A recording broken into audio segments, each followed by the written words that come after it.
Yep, I'm just setting up the green screen. Don't mind me. They're setting up the green screen. I'll be like right when he goes.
I've returned.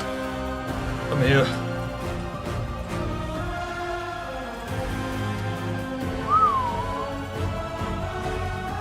How are you guys? All good. Sweet. You good?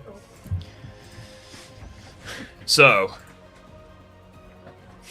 I think the main thing we need to discuss is, well, we're going to be discussing a few things. The first one being the fact that Peter was nerfed, but also I feel like if people want to discuss, like, Toby versus Tom, I'm down for that as well.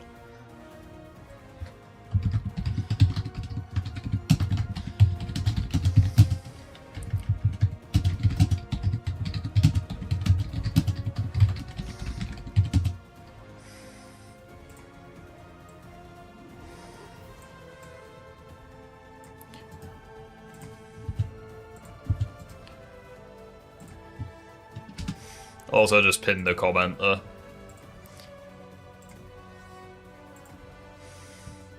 And my camera's gone out of focus.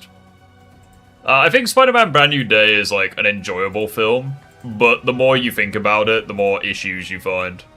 Like, it's kind of like the same issue I had with Far From Home. It's like, I liked Far From Home when I first watched it, but like, the more I think about it, the more issues cropped up. It's better than the other films, though, because it's not as insulting. But yeah, I think it's actually kind of insane just how bad they nerf him, like in this film. I think the worst part about Brand New Day is the final battle and the villain. I just didn't like the villain in this film at all. It's like, it's kind of the same issue I had with, various, like, I just hate the idea that this character is, like, morally bankrupt, almost, and yet she can be redeemed after, like, a single conversation with Spider-Man. It's your birthday? Happy birthday, Undertale. Yeah, happy birthday. Is mayonnaise an instrument? Is mayonnaise an instrument? Where else will you get those questions? It's what you really need to talk about. The Spider-Man vs. Hulk fight was disappointing. Yeah, I agree. It's like they hype it up as being like the final battle, but it really wasn't.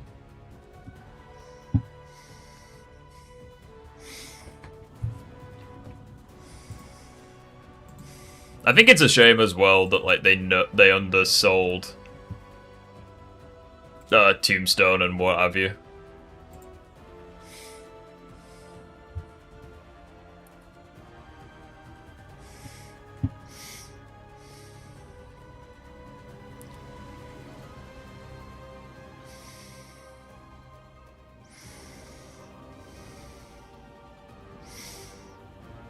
Yeah, what are your thoughts, Asif?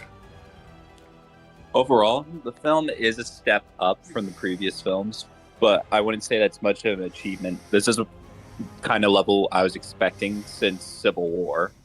Like, Brand New Day should have been at least around the same level. Like around Thoughts on your tier list? Phoenix, drop a link to the tier list. We'll have a look at it. I see people overhyping the movie, saying it's the best movie. Yeah, I disagree with that.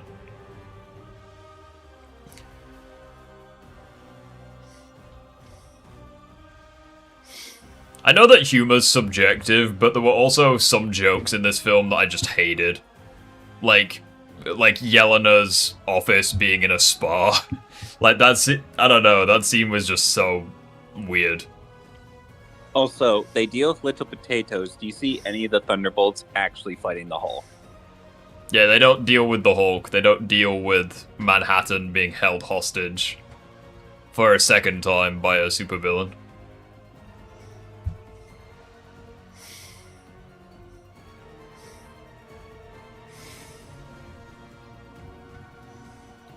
Like, I don't think that the film has good moments, for sure, but like, what tier list is that? Alright, we'll take a look at Phoenix's tier list.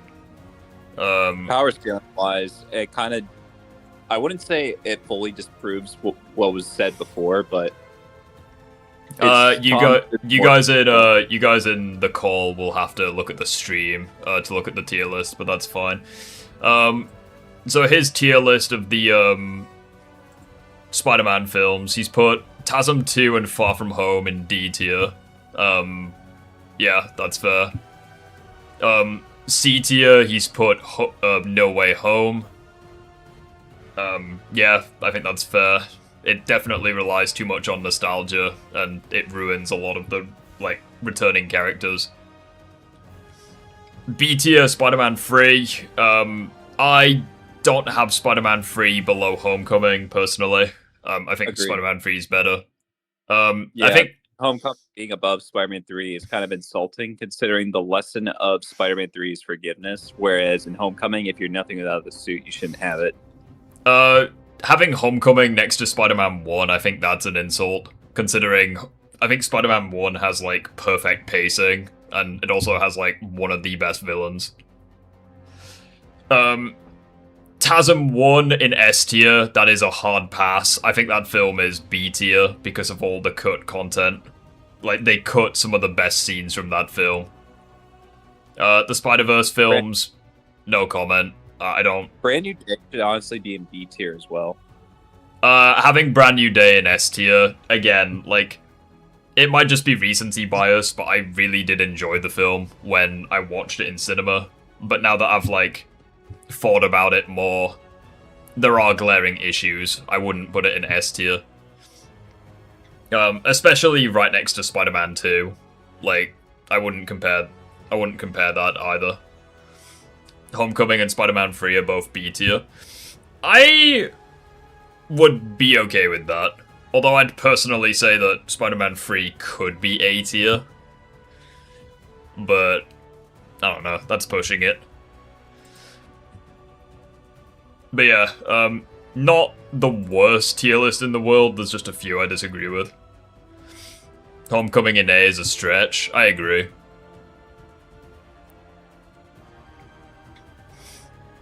Because, like, the problem with all of the MCU Spider-Man films is they ruin various parts of the MCU. It's like, Far From Home and Homecoming, it's Iron Man. No Way Home, it's the returning characters. And obviously, Brand New Day, they ruin the Thunderbolts. So it's like, I don't really know. I also find it really weird that, like, no heroes show up when the freaking, like, the island gets held hostage. Like, no sorcerers show up or anything. But yeah, it amazes me that people genuinely think Tom beats Toby in this film when they nerf him. Has an MCU film nerfed Spider-Man more than Brand New Day did? I don't know. think so. I wouldn't even say Spider-Man 2 for Tobey nerfed him because that's narrative. I guess you could say Homecoming, like him nearly dying to a human being twice, like against Shocker. It's like at the very least it requires the hand with prep time to nearly kill him in this film. And that was base Tom. I guess you could argue Homecoming was worse when it comes to the nerfing. It's like, Far From Home, they at least try to give a reason why he's nerfed, because his spider sense is missing. I still don't buy that the hand were even able to beat him in base. Because think about it, it's just regular humans jumping him with swords and batons. He should be able to dodge all of them. They should be in slow motion from his perspective. Yeah, he's able to get tagged by them, and they destroy his web shooters by hitting his wrists. Something I've noticed as well with Tom's Spider-Man is how overly reliant he is on the webs. Like, it feels as though if you compromise the web shooters at any point, he just becomes useless. Like in Homecoming, when, like, he didn't have the web shooters against Shocker and suddenly he was literally useless.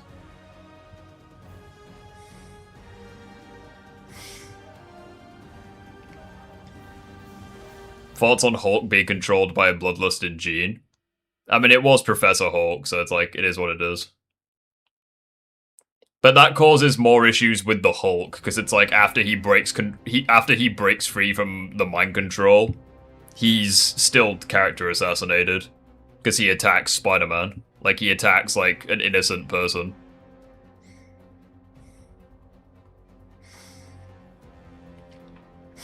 I also think it's just blatantly disrespectful what they do to Banner.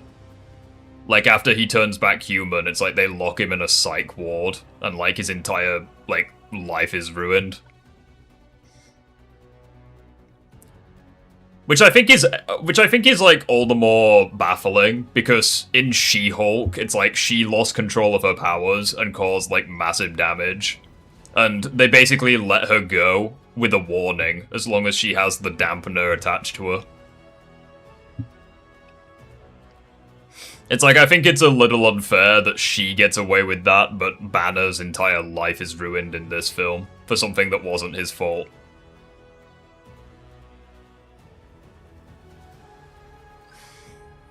I don't know. I would also say the Hulk's power scaling for Brand New Day, depending on where you place him, he's either the weakest he's ever been, or it's just he's inconsistent compared to the previous versions. But it's like, I just find it hard to believe that Hulk was even restrained by Tom's webs. Like, even slowly. It's like, the only other thing that, like, restrained him for a decent period of time was Iron Man's cage that he made in Age of Ultron.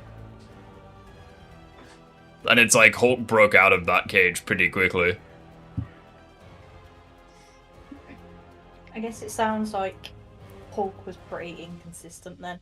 And it's like, and I'd also point out as well, that same cage, it shocked Hulk every time he tried hitting it. Because, like, when Hulk tries breaking out, it shocks him. So it's like, you can argue that base Hulk just couldn't get out of that cage. He had to, like, get even angrier to break out.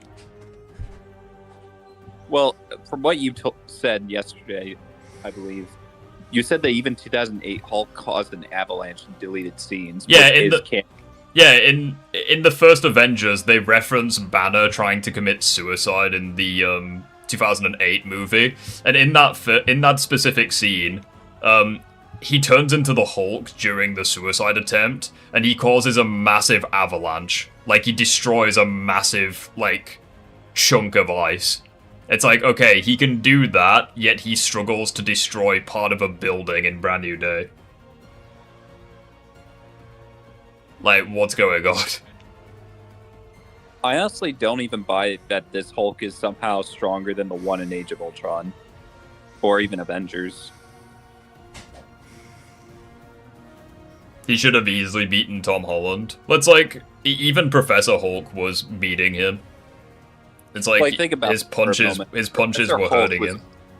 Well, Professor Hulk was already too much for Tom, so when I saw Savage Hulk, I'm like, okay, so he's definitely screwed now. Yeah. Yep. Do we have any disagreements in the chat? Join the server. Join the waiting room. We will get you in. I like this cinematic gameplay we've got in the background as well. Looks nice.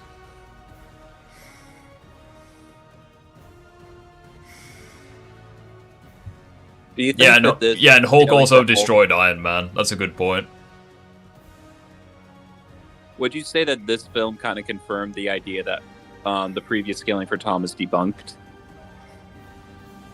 I don't know. Supersonic better than Pikachu? No, Ash's Pikachu is better than that specific version of Supersonic.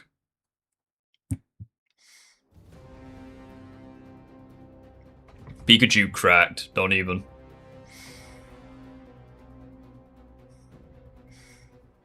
I'd probably say he's one of the more underrated characters, considering, like, I think the Pokemon verse does get downplayed when it comes to power scaling. Well, everyone who isn't the Creation Trio, anyways.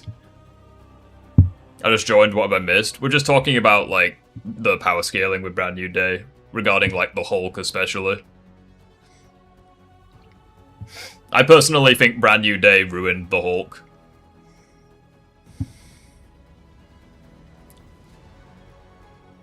Easily Tom's best suit in all his previous Spider-Man movies. I mean, the Sure, suit. but- I mean, the suit's nice. I do like the suit. It's very reminiscent of the classic suit from Insomniac, where it's cloth, it's got web shooters, and it's got tech in the cowl. Or the mask, rather, not the cowl. You're getting into PC gaming? That's cool. My only disagreement is that I don't even think mutated Tom could beat base Toby. I mean, I can totally see where you're coming from, because he's kind of featless in Brand New Day. It's like, the only thing that I'm going off of is how much of a difference the mutation gives him. It's like, if it does give him, like, a 10 times amp or a 20 times amp or whatever, it's like, I can see him possibly beating Toby. But I don't think he would no-diff Toby. Like, he would have to, like, fully master the mutation and, like, fully master his new senses in order to no-diff Toby. And even if he was stronger than Toby, Toby has fought Venom before. Yeah, that's a good point. It's like, I think mutated Tom would, like, high-diff Toby. But it's like, if we're looking at base-to-base, you could honestly argue that Toby no-diffs Tom at this point.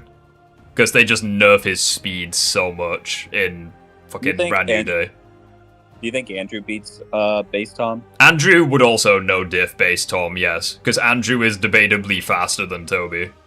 Or he's more, like, agile anyways.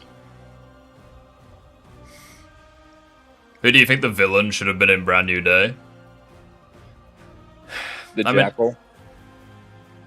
I don't know, man. I mean, the villains were very weak in Brand New Day. So, I don't know. then. If out of all the villains that in movies, games, and comics, all that, right, with Spider-Man, who would you have wanted to have been the villain in Brand New Day then? I genuinely don't know. It's like, they could have had Tombstone. Like, because Tombstone is in the film. But, it's like, Tombstone has like 10 seconds of screen time.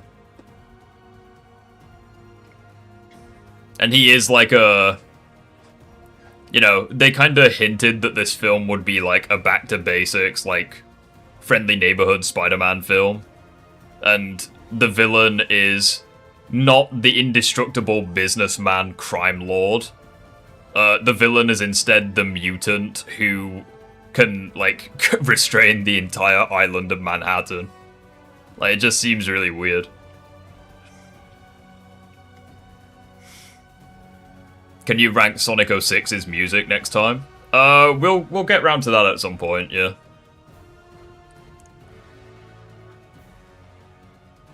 Yeah, like if Tombstone was like the main villain, and it's explained that he's like immune to Jean Grey's telepathy. I think that could have worked.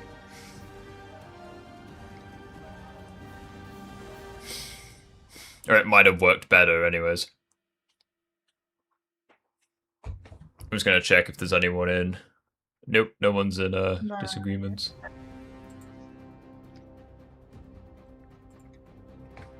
But it's like...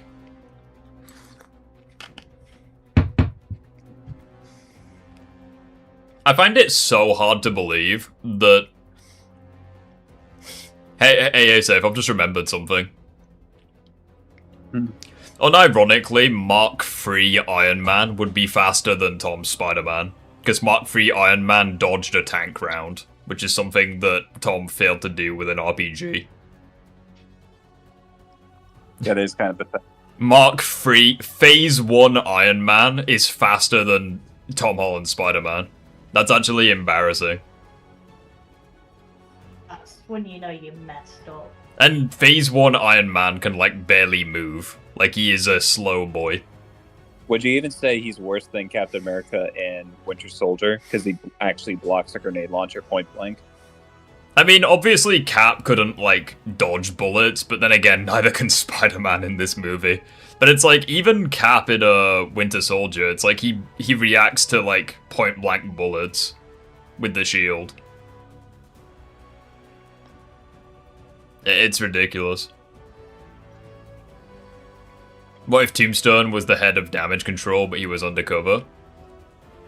If damage control was, like, corrupt, that could have been interesting. I mean, it already was, but, like... If the main villain was Tombstone, that could have been better.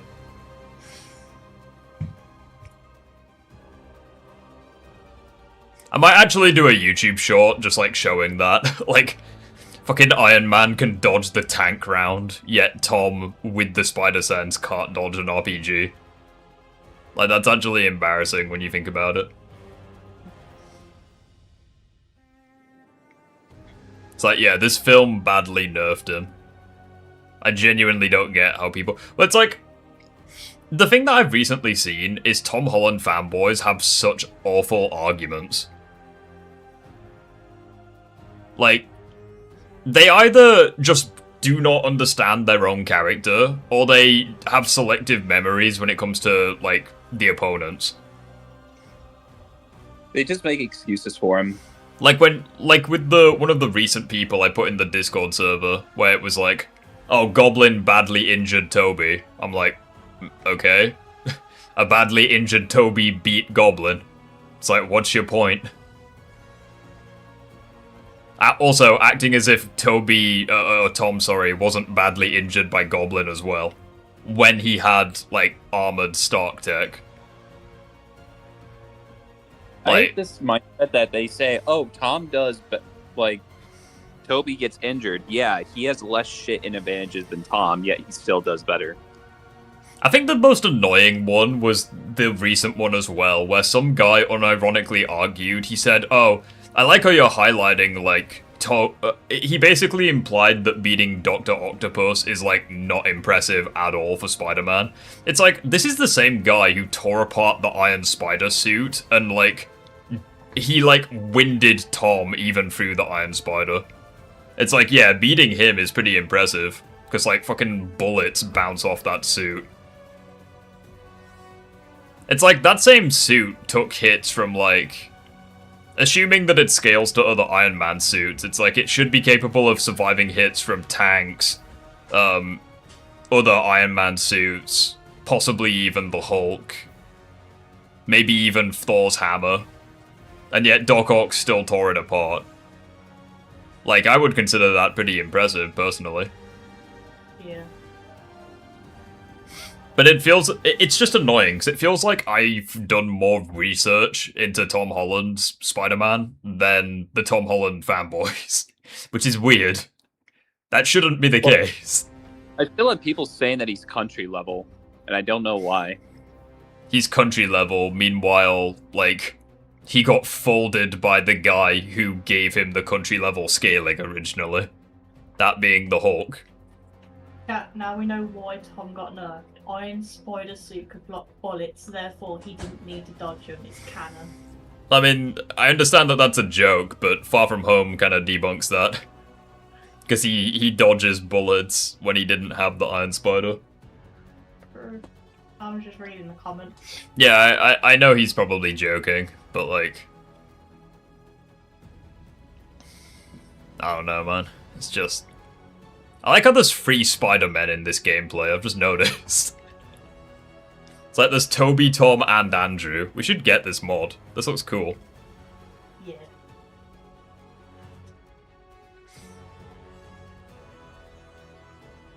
Why is he on a bike? I'm just not... The fuck? Wait, what? Did they mod the bike into the open world? No. I'm just... No, that's always been there. Oh, so you can just find a bicycle and just ride it? Yes. Imagine a supervillain saw that shit. Just ultra confused. Yeah. Just because Tom blocked an attack from Call Obsidian, that doesn't necessarily mean that Call Obsidian scales the Hulk now. Because if anything, you can argue now, Colby fighting the Hulkbuster as well as he did was circumstantial, based on Bruce being a shitty pilot and not a good fighter, and the Hulkbuster not being at 100%. And he had Uru weapons, and he's a more skilled fighter. And he had a cyborg. Yeah, it's just... this is a preview of GTA 6. Bro, this game is better than GTA 6 will ever be. I'm sorry. And I don't even like this game's story. Like, this game's story is not that good. Imagine if Spider-Man 2 had multiplayer. To be fair, that would be cool. Yeah, that would be sick. If, like, you could have a group of just your friends playing Spider-Man with you. I mean, technically it might one day, because they've made Batman Arkham Knight have co-op, and they've also made Spider-Man Remastered have co-op, but you have to pay for it, which kind of sucks. So technically, one day, this game might be co-op. But yeah, like, I would say that I would say that Homecoming did more damage to Spider-Man than Brand New Day did.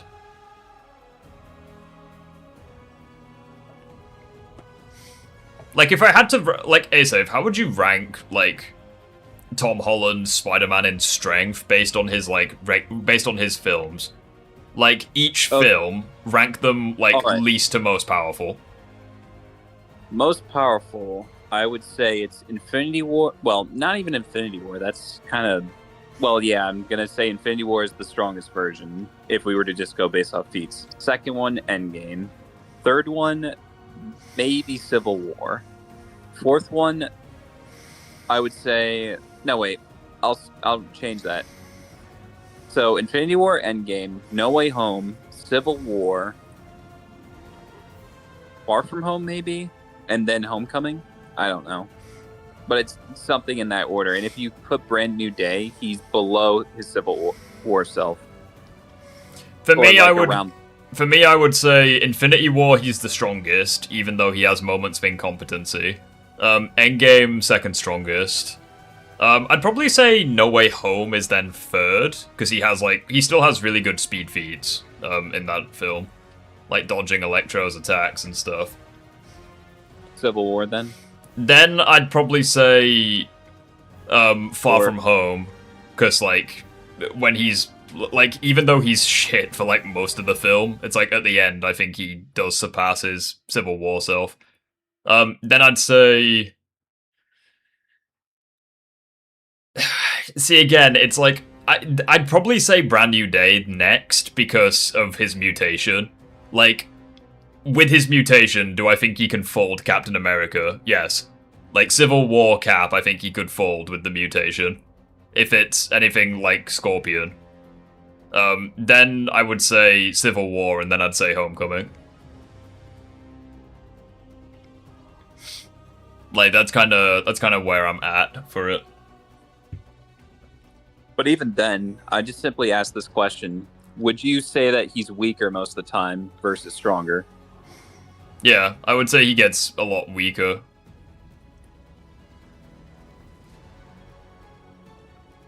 It's just really frustrating. Because it's like, I don't want to hate this guy.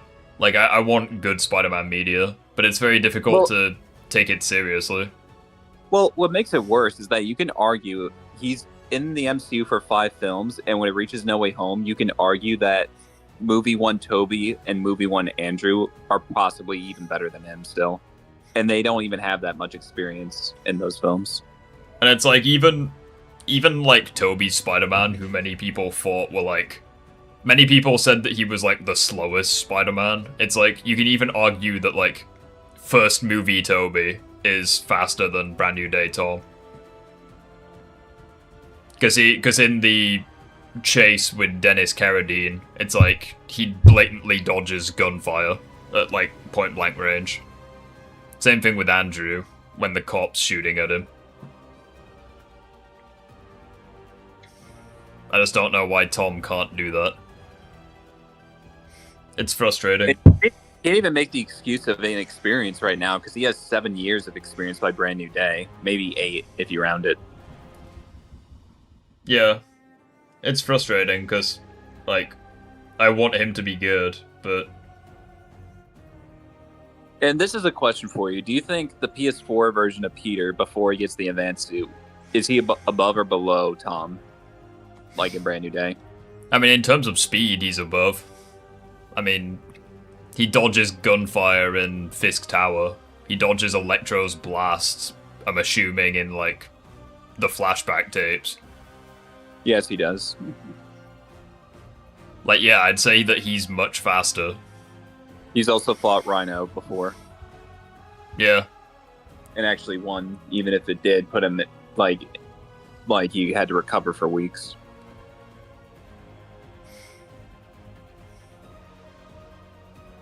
Would you also say he's more skilled? Probably, yeah. I mean, he knows, like, 8 different martial arts. Smarter, I would assume, as well, because they're around the same tech level. It's just frustrating. Insomniac Spider-Man is above all of them, to be honest. That's probably true in a 1v1 setting, but if it's like all of them jumping him, I don't know. Yeah, I think the live-action Spider-Man, if it was like a 3v1, I think they're fucking him up. But if it's like a 1v1, I think Insomniac could beat them. Unless he has anti-venom and the Iron Spider arms. Maybe. But I'm just like thinking if it's just base, none of that stuff. But it's like Black Suit Toby versus Anti-Venom Tom, I think. Anti-Venom Yuri, sorry. I think that would be pretty cool to see. Well, we already discussed it. It's just that Insom just has too many advantages. Yeah. Like, even back in the day when we didn't get Spider-Man 2, people were relying on the stat gap of, oh, the live-action Spider-Man are country level. Brand New Day debunks that, so what does that say? Well, the only one, to be fair though, the only one it debunks it for is Tom. It's like Toby and Andrew still do have that scaling. Well, that's assuming, like, it's consistent, but yeah. And because asked, Tom doesn't get nerfed until after the film concludes, and obviously, like, they scale to him in said film. So, to answer whoever's question, they asked, "Does PS4 Peter have more or less experience than Brand New Day Tom, specifically the PS4 game?" PS4 Peter had 8 years of experience because he started in 50. He started at 15, and he's 23 in the PS4 game. You can argue that Tom has fought more opponents, and he's probably taken part in, like, more end-of-the-world scenarios, but, like, yeah, that's about it. But it's just, like, if we're talking about consistency, Tom has had help in most of that, or he's been in teams before, whereas it's stated that Insom was doing it all by himself for 8 years straight. So if anything, you can argue Tom has been through more, but he's had more help. Insom's been through quite a bit, but he's done it all by himself, and it's relatively, local scale. And villain-wise, they're almost even with Tom. Like, even if we include the Spider-Man 2 game, the only people that Tom's faced over Insom is Green Goblin, Thanos, the Black Order, and that's pretty much it. Maybe Jean Grey, and the Hulk. Those are the only people. But it's like, it's really annoying as well, because I actually have a question. Who do you think was nerfed more? Yuri in Spider-Man 2 or Tom in Brand New Day? I honestly argue Tom and Brand New Day. Because on the one hand, Fridge. Like, just Fridge. No, you know, if you know, you know. Fridge. On the other hand, motherfucker went from dodging lightspeed attacks to failing to dodge bullets. Like, that is a massive gap. So Rift. I actually would argue it's Brand New Day Tom. This is my reasoning. One, it's stated he's getting stronger as the film goes on, and the mutation is supposed to be making him better. So the idea of these anti-feats being in conjunction with the narrative that he's supposed to be getting better makes it worse. Whereas in Spider-Man 2, they give you some explanation to why Peter's not at 100% in the game. Like the symbiote weakening him not being, like, you know, mentally up there. It's like, yes, they're both nerfed, but you can argue, narratively speaking, Insom gives reasons to why he is that way, whereas Brand New Day is giving you reasons to suggest that, oh, he's getting better, yet he's still getting anti-feats. Chat, what do you guys think? Chat, what do you guys think? Spider-Man 2 or Brand New Day? Which one nerfed them more? Because it's like, even with, like, Insomniac in Spider-Man 2, it's like, he's getting hit by stuff he should be able to dodge, but at the very least, he's getting hit by, like, electricity. You know, lightning. It's like, he's getting hit by, like, way faster stuff than bullets. And even when he does get hit, like, say, against the bear guy, he's just tanking it, like, he's not trying to dodge. Plus, he's in the black suit, so you can be arguing that he's having an ego trip, being stronger. It's like the only other examples of shit he gets hit by that he should be able to dodge is the Hunter's nets, which we just don't know how fast they are. The Vulture drones, which I do think that's a bit of a nerf. And well, from what I've heard, the Vulture's tech. So it. Also, I'd probably say the explosion in the steel mill. Like, when he's looking for Harry and he gets hit. He doesn't get hit by the fireball, but it's like, he should be able to dodge it. Since he dodged, like, an explosion when going after Otto in the PS4 game. I don't remember him ever getting hit when he's looking for Harry. He doesn't get hit by it, but it comes so close to hitting him. Like, it's when Harry tries saving Tombstone and Peter's crawling up the thing and he looks inside of the chimney to try see Harry, and there's like a rush of fire that, like, I don't know if it knocks Peter off of the chimney or if Peter's like trying to dodge it, but it's like no, but regardless, it comes so close to hitting him. Honestly, I wouldn't say that's a nerf. I would just simply say Peter was trying to get in, but when that explosion happened, he just dodged right in time. I don't know. I'm kind of shaky on it, because it's like, with 14 broken bones, it's like he dodged the trap set for him by Otto. I'm kind of... Like, Peter... Like, and also, with that scenario, it's like Peter literally jumped like 30 feet into the air to escape that. It's like, I feel like he could have done something similar at the steel mill. Well, like, at the end of the day, both are technically getting stronger in narrative. So the question is, Rift, do you think Peter in base was nerfed more, or just their enhanced selves? It's like, even if we look at, like, Yuri's Spider-Man, it's like he still fights, like, symbiotes when weakened. Meanwhile, Tom, who's, like, debatably not weakened, like, he's just in his base, it's like he's struggling to fight the Hand. So yeah, and I think that Scream from Insomniac, it's like, I think she would beat the Hand. Also, there's some confirmation that Scream is in fact as strong as Agent Venom now, because when the developers are asked about some of the characters in the Insom games, they said that all symbiotes, especially the Venom symbiote in the beginning in Scream, were actually relative. I start off. Yeah, I think that's silly, because we see that base Peter stands no chance against Venom. No, they're talking about Agent Venom. Oh, right. when they start off, basically, they're around the same level. Fairs. Can you answer this? How Spider-Man is reacting slower? I mean, he dodged bullet, like you said before, and when Punishers shoot him. The problem is... He's like, getting hit more when he shouldn't be. Well, the problem is, that bullet should come nowhere close to hitting him. Because it's like, even in Far From Home when injured, he didn't have the spider sense. It's like he dodged, like, dozens of missiles, bullets, from, like, all angles. Like, on the bridge. And put it like this. You know, TASM 2, Andrew, how he was able to statue lightning and see everything in slow motion? That's how it should for Tom. So when someone's shooting a bullet at him, he should be able to statue it. Yeah, I agree. And we even see him do something similar with the hand when they throw the freaking shuriken at him later in the film. It's like that's what bullets should be like from his perspective.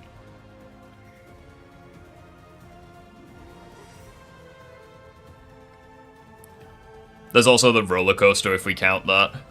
I mean, I guess. But even then, I would more focus on, would you say that when they're enhanced, they have any anti-feats? Like, who has more anti-feats when they are enhanced? When they're enhanced, I think Insomniac definitely has more. Because, like, when they're enhanced... I don't think Mutated Tom really has any anti-feats. Like, he messes up Scorpion. Hang on. Family's just going. I'll be like 2 seconds.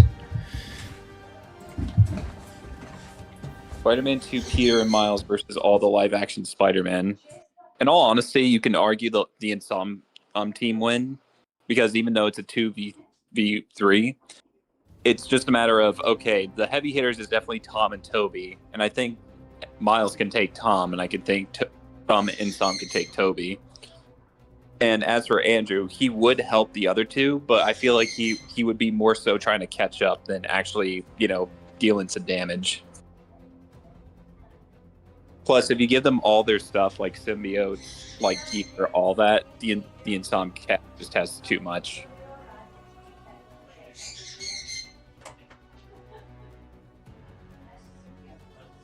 Okay, what about if it was just based Spider-Man 2? As in no tech and anything for both characters? No tech before the suit, before the symbiote suit.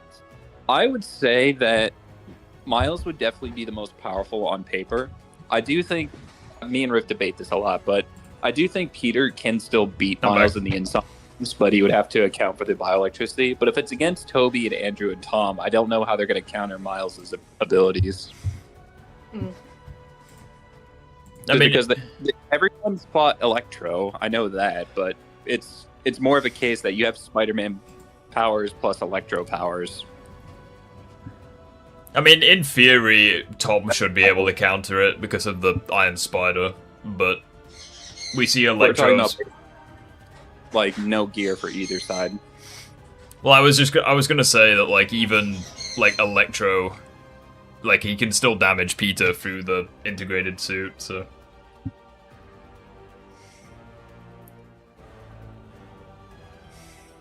If Mutant Peter fought the Hulk, it should have had... Yeah, Mutated Peter should have fought the Hulk. That would be really cool. But I also think that would further nerf him, in the sense, because imagine if it was Mutated Peter in the same scene as Hulk, basically the same, feats and all that. I do think it would kind of suggest that Mutated Peter isn't even enough for the Hulk. But I think it just would have been cool to see, like... Peter, like, do no damage to the Hulk in base, and then with the mutation, he actually, like, gets a really good hit in, and he actually, like, damages Hulk. Kind of like how Falcon does with Red Hulk, where it's like, he gets, like, one good hit in, and it actually, like, fucks him up. Like, I don't think Spider-Man should have done that much damage, but... I don't know. I just feel like not seeing mutated Spider-Man fight the Hulk was such a missed opportunity.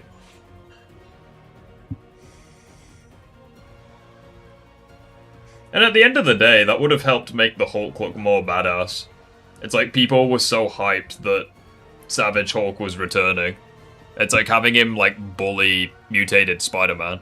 It's like that would be a step in the right direction. Why do you think that Tom Spider-Man was nerfed in No Way Home for plot? Because it feels that he was nerfed in that movie.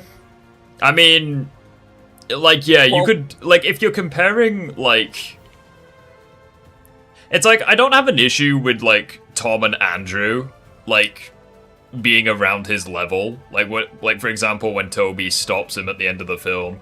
Because it's like, he is older, he's probably got stronger. I think the issues I think the issues come from, like, for example, his fight with Doc Ock. It's like, Tom should not have lost that fight, like, at all. Like, I don't think Doc Ock would do any damage to him. It's like, the same suit that survived hits from Thanos. So it's like, yeah, I guess you could argue he was nerfed in that film. Or the villains were just made stronger. I don't know. Well, I wouldn't say that, but at the end of the day, before No Way Home came out, people were already suggesting Tom was better than Toby and Andrew, based on the idea he scales to the MCU characters. Yeah, now you can, like, and now you can argue that Toby and Andrew do, based on their interactions with Tom. Well, it's like, even if we agreed with that, like, had that in mind, it's just more so if you look at Homecoming and Far From Home specifically, I don't think those versions of Tom outperform Andrew in any of their films. It's mostly just from the crossovers, does he have something? Zolo, like, if you had to rank all the Spider-Men, top 1, 2, 3, what would you put? For me, it's Toby at number 1. We'll probably see him in Doomsday with more feats. I think it would be cool if, like, Toby was the one to actually stop Doctor Doom. Like, obviously it's not gonna happen, but, like just how angry would, like, because, like, I find Tom Holland fanboys already quite, like, insecure. Like, they just make, like, the most illogical arguments possible. Imagine if, like, Toby actually does, like, imagine if he does actually mess up Doctor Doom. The same Doctor Doom that, like, stops Thor's attack with one hit. Oh, are they? Oh, cool. Thank you. It's like, imagine if that actually does happen, though. That would be so funny. Toby would have soloed Thanos, lol. I don't know. Oh, I can't hear anyone. Has my audio died? You're good. Alright, good.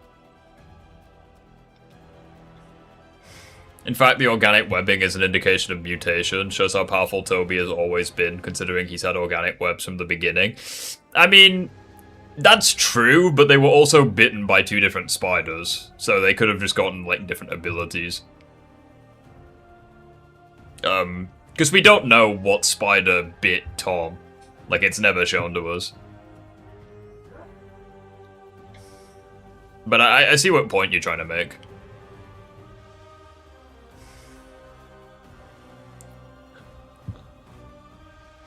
What was I saying then? Oh yeah, like, imagine if unironically, like, Toby does have, like, scaling to Doctor Doom in Doomsday. That would be hilarious. At that point, the Thanos scaling for Tom would be, like, small fry. It's not gonna happen. Like, I doubt it will happen, but imagine if it did. Wasn't Tom trying to rescue the MIT lady? Yeah, he was. And Toby was trying to rescue Aunt May when fighting Doc Ock on the side of a building. It's like they were both in, like, a hostage situation, but I would argue that Toby was more impressive. Number 1, he didn't have Stark Tech. Number 2, his powers were failing him. And it's confirmed in Spider-Man 2 that he was, like, exhausted throughout the first half of the film. So, I would still say that Toby was more impressive from that. Do you think No Way Home auto was as strong as the one in the game? There's not really much in the game that gives you anything. I mean, if you assume that Tom Holland has like country level scaling in No Way Home, then yeah, No Way Home auto would be like far stronger. But it is what it is. Yeah, like Kakarot makes a good point. Like Toby's powers were failing him. It's like there were points in the bank fight where he just couldn't use the webs at all.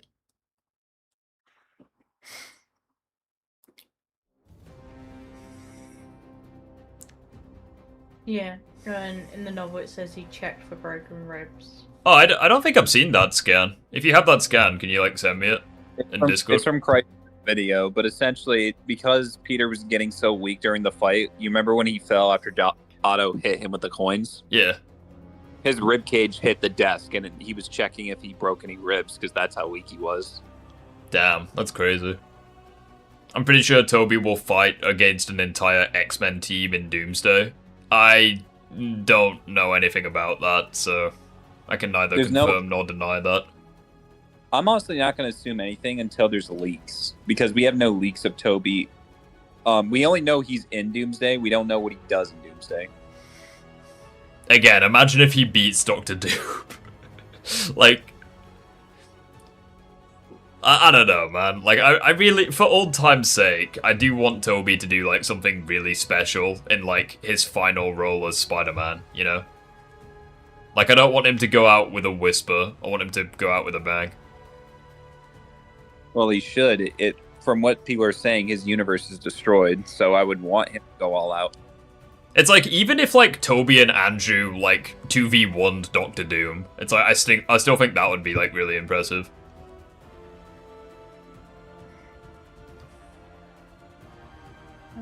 Just judging based on the fact Hugh Jackman's Wolverine was meant to be in Toby's universe, and they were always supposed to crash over. Do you think Ultimate Spider-Man from the TV show can beat Brand New Day? Oh, Jesus, yes. Ultimate Spider-Man is a menace. Like, he would probably solo all 3 live-action Spider-Man. Like, he has such insane feats. Granted, you can argue they're not very consistent, but, like, at his high end, he's a monster. The best way to describe Ultimate Spider-Man is he suffers from cartoon logic, where it's hard to tell what feats are real and which ones aren't. Like, for example, when he's with the Avengers, he's able to throw Big Fang Foom, someone who's almost as strong as the Hulk. And yet, in another scene, he's able to get, like, mugged by a villain who's just a regular human with putty guns. So it's just, like, take it or leave it if you want, but it's very inconsistent. Wankum, very strong, but consistently, he's all over the place. Yeah. Doc Ock in No Way Home was throwing cars so easily, unlike in Spider-Man 2. It feels like if Toby fought Doc Ock in No Way Home, he might lose. What do you think? Nah, just because he doesn't throw cars in Spider-Man 2, that doesn't mean he can't do it. Like, unless you see him try and fail, you can't say he can't.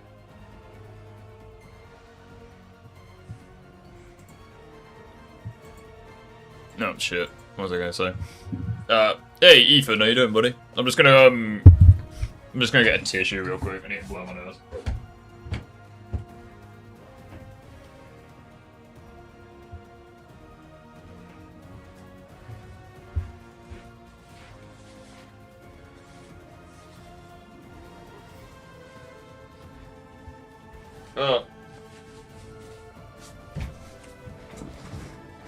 But yeah, like, I'm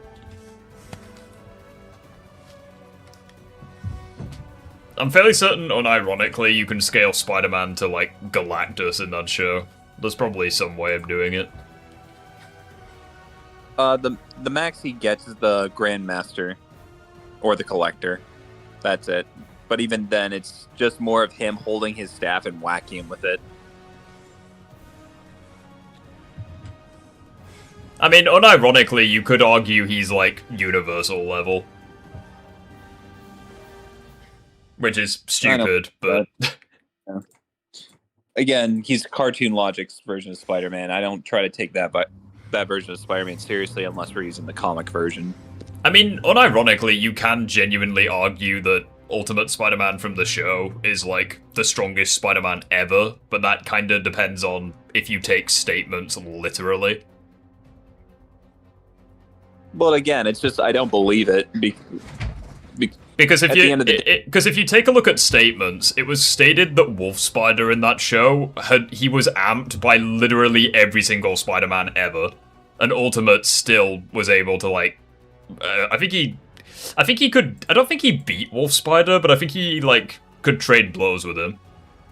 No, what happens is that they have a battle of wills where he's being empowered, but Ultimate also gets empowered by something. It's Oh, no, like hang on. No, I was wrong. He survives a hit from Wolf Spider. Yeah, my bad. He doesn't beat him. In base, he doesn't beat him anyways. But it's like he survives a hit from Wolf Spider in base. Unless he wasn't trying to kill him. I mean, regardless, it's like if he was amped by every single Spider-Man ever, it's like, that is insane. Because basically every single Spider-Man holds back, and we know what they're capable of. Wonder if we'll see Andrew with the symbiote in Secret Wars, considering he has never been in space before. It would be cool if Andrew keeps getting, like, some redemption. Do you think Spider-Man 2017 TV show beat Brand New Day? No, that one's bad. That one's, like, considerably weaker than... You know Friendly Neighborhood, the show? Yeah. But unless he's amped by his symbiote, that version of Peter is weak. I mean, doesn't he fight, like... Hang on. Unless I'm mistaken, doesn't he fight like Doesn't he fight like Venom, who's amped by... No, he fights like Thanos, who's amped by Carnage. Well, yeah, he's amped by his symbiote. He doesn't, like, if anything, you can argue the symbiote version of him is strong, but base-wise, he's bad. Like, that's not what I... Well, no, that's not what I said. I said Spider-Man fought Thanos, who was amped by Carnage. Yes, he does fight that, but he needs an amp to also do it via a symbiote. Yeah, so it's like if you have like Black Suit, if it's like Black Suit 2017, then yeah, he no diffs Tom. He probably no diffs all three live action Spideys, which is annoying because I don't like him. Well, it's also funny that you can argue without it. He gets folded by Tom. Yeah. That's where you get into so much drama, it's crazy. I mean, yeah. Yeah, pretty much. Drama seems to attract us. I mean, when you say my green screen is having a bad time. I think it's because the lighting is slightly off. Let me try to fix that. I am invisible. Yep. I think that seems to have done the trick. No, it's made it worse. Wonderful. What if I sit down? Will it fix it? No, it's made it way worse for some reason. Why is it worse?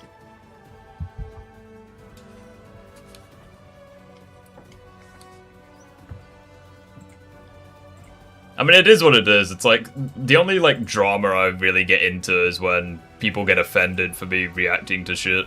Which, I mean, like, it is what it is.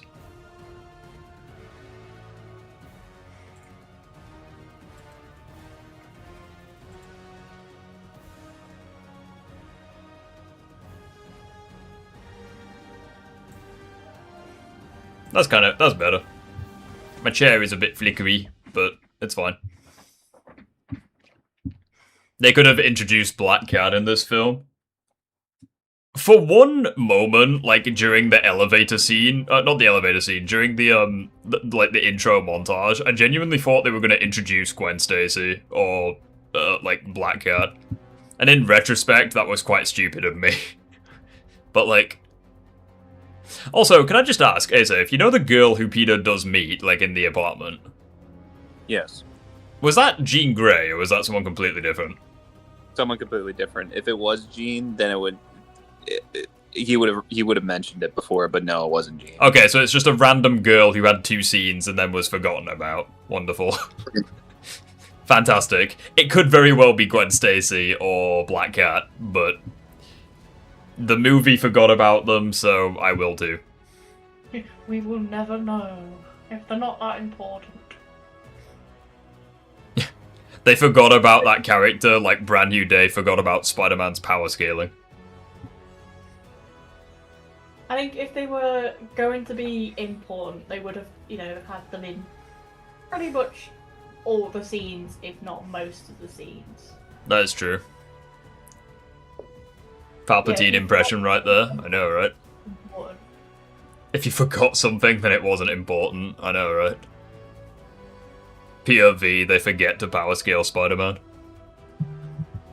I just don't know what it is in recent media. It's like, it feels as though, like, people have forgotten that Spider-Man is supposed to be, like, really strong. Oh my god, I forgot about that side mission. They literally tame a robot hunter-killer dog. And of course it has fucking rainbows on it, just to really... I don't remember that version of Spider-Man 2. It just cuts to a freaking 10% off 10% off discount. Spidey mode, 10% off. Rafe is Daredevil. The fuck? This mod sounds cool. I was just about. I was going to say earlier, someone was Daredevil. Yeah, Rafe is Daredevil. That is sick. Come on, Riff, wouldn't you want a murder robot hunter killer dog pet? I mean, I already have a hunter-killer pet, but he's not really a dog.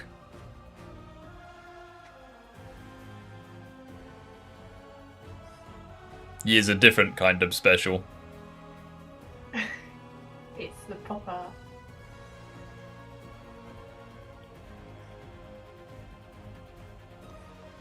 Will you make a video that proves with math and statistics? I mean, I feel like I've already done that. Like, it's very difficult to do with maths and shit, because it's like, obviously you can't quantify how much weaker someone was. Like, you can only really, like, apply context, you know?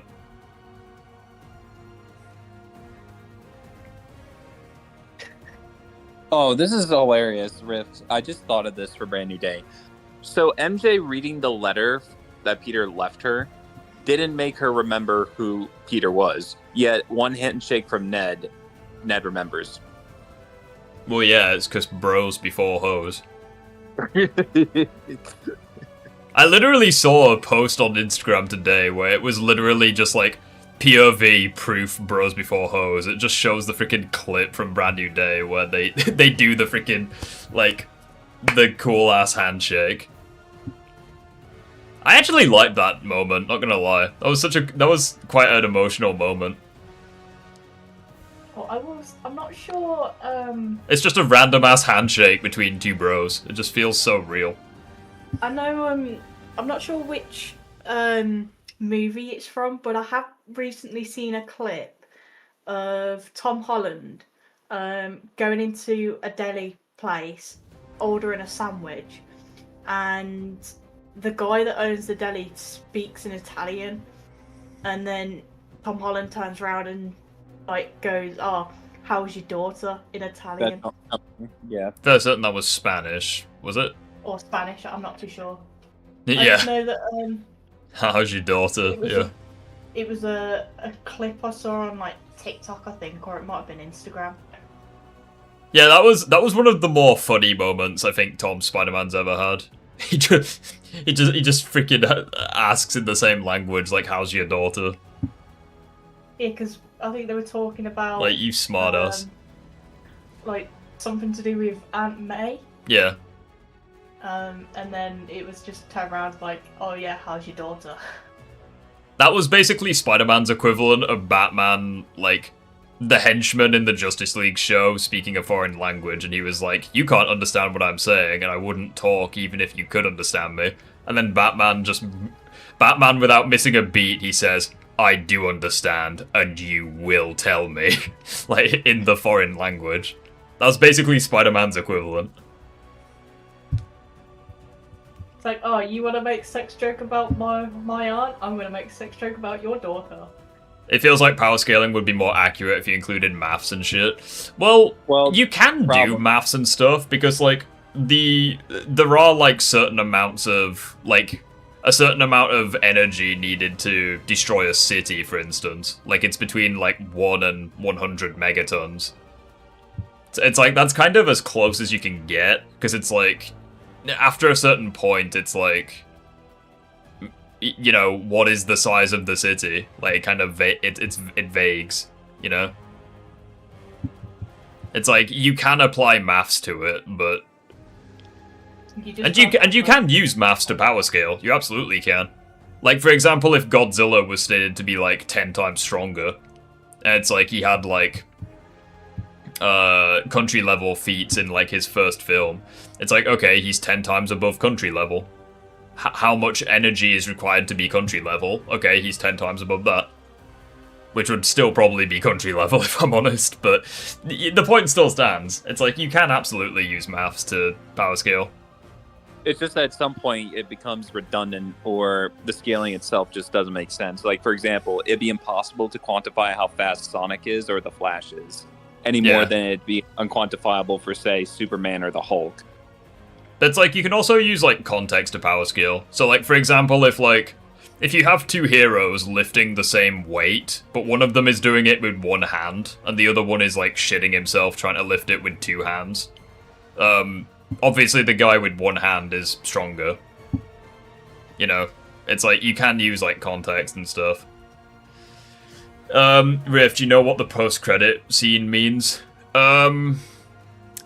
I think it's either a reference to Secret Wars, Spider-Verse, or, like, Toby and Andrew returning. That would be, like, my guess. Still doesn't make sense how the app is able to detect it from who knows how far away. Yeah. Someone else put, like... I also find it really weird that Punisher has, like, access to the app. It's like, what if supervillains have access to it and they just kill Peter in his sleep? Like, they know where he is. Like, that's never explained in the film. It's like, why does Punisher have access to it? It's like, at the very least in the Insomniac games, like... not Ned, fucking, what's his face, Genki. It's like, he invents it, and only him and the Spider-Man have access to it. It's like, in, but in Brand New Day, it's like, freaking supervillains could have access to it. That's so silly to think about. You can download on your mobile phone.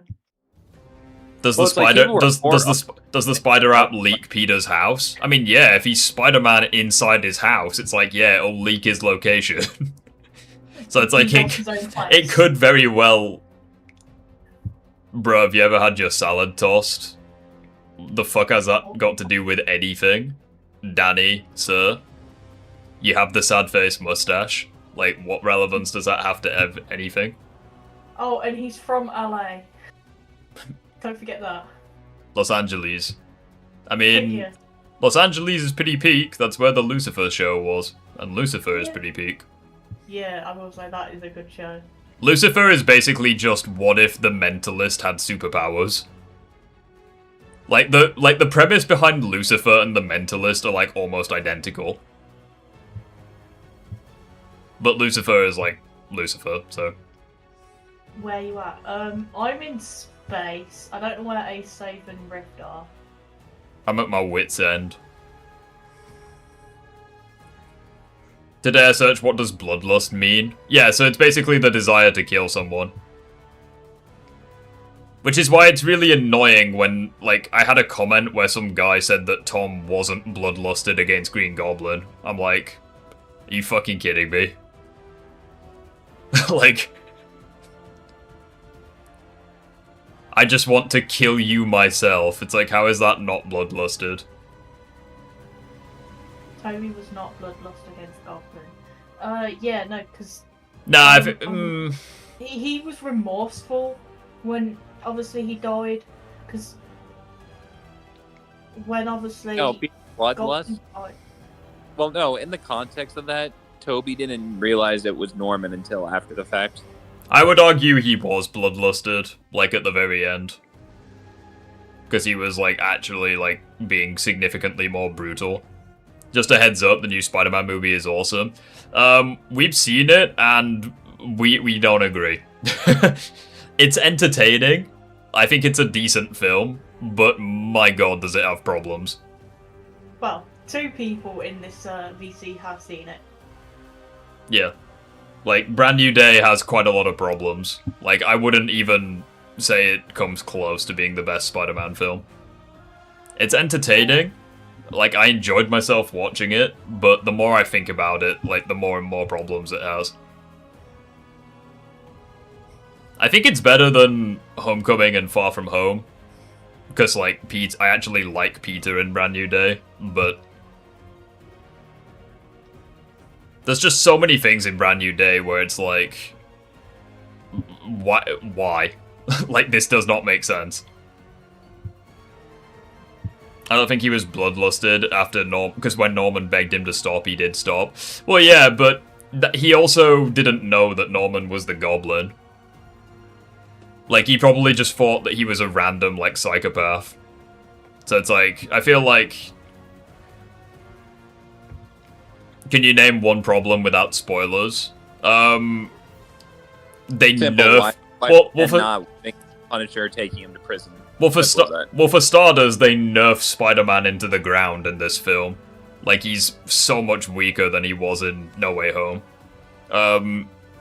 The main villain, for some reason, Spider-Man doesn't arrest her, even though she literally held an entire island hostage. Like, you can argue that she sexually assaulted Peter with her powers. And it's like, in the same film, Peter refers to this villain as being a monster and being, like, unforgivable. And yet, at the end of the film, it's like, she's forgiven. Like, I think that's very irresponsible of Spider-Man. It's like, she has abilities that she potentially can't control. Like, and Peter still, like, lets her go. Let's put it like this: she was fully willing to kill everyone in damage control. But it's like, if we look at like specific issues we have, why doesn't he turn in the Punisher? Why is he nerfed into the ground? Why did they ruin the Hulk again? Like, why is the villain forgiven when she shouldn't be? Like, these are just a couple of examples off the top of my head. Why is the Spider app so hilariously irresponsible?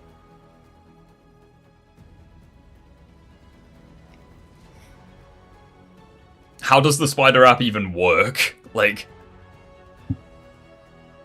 what's your favorite video? That is a hard question to answer. Is Megaversal a tier?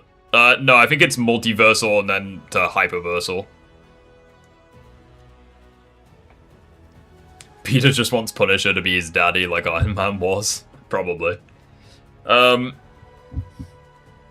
Like, even if they were to use the argument that, like, Peter, like, he viewed Punisher as, like, his only friend, that's why he didn't arrest him, it's like, even then, I don't think that would fix the issue.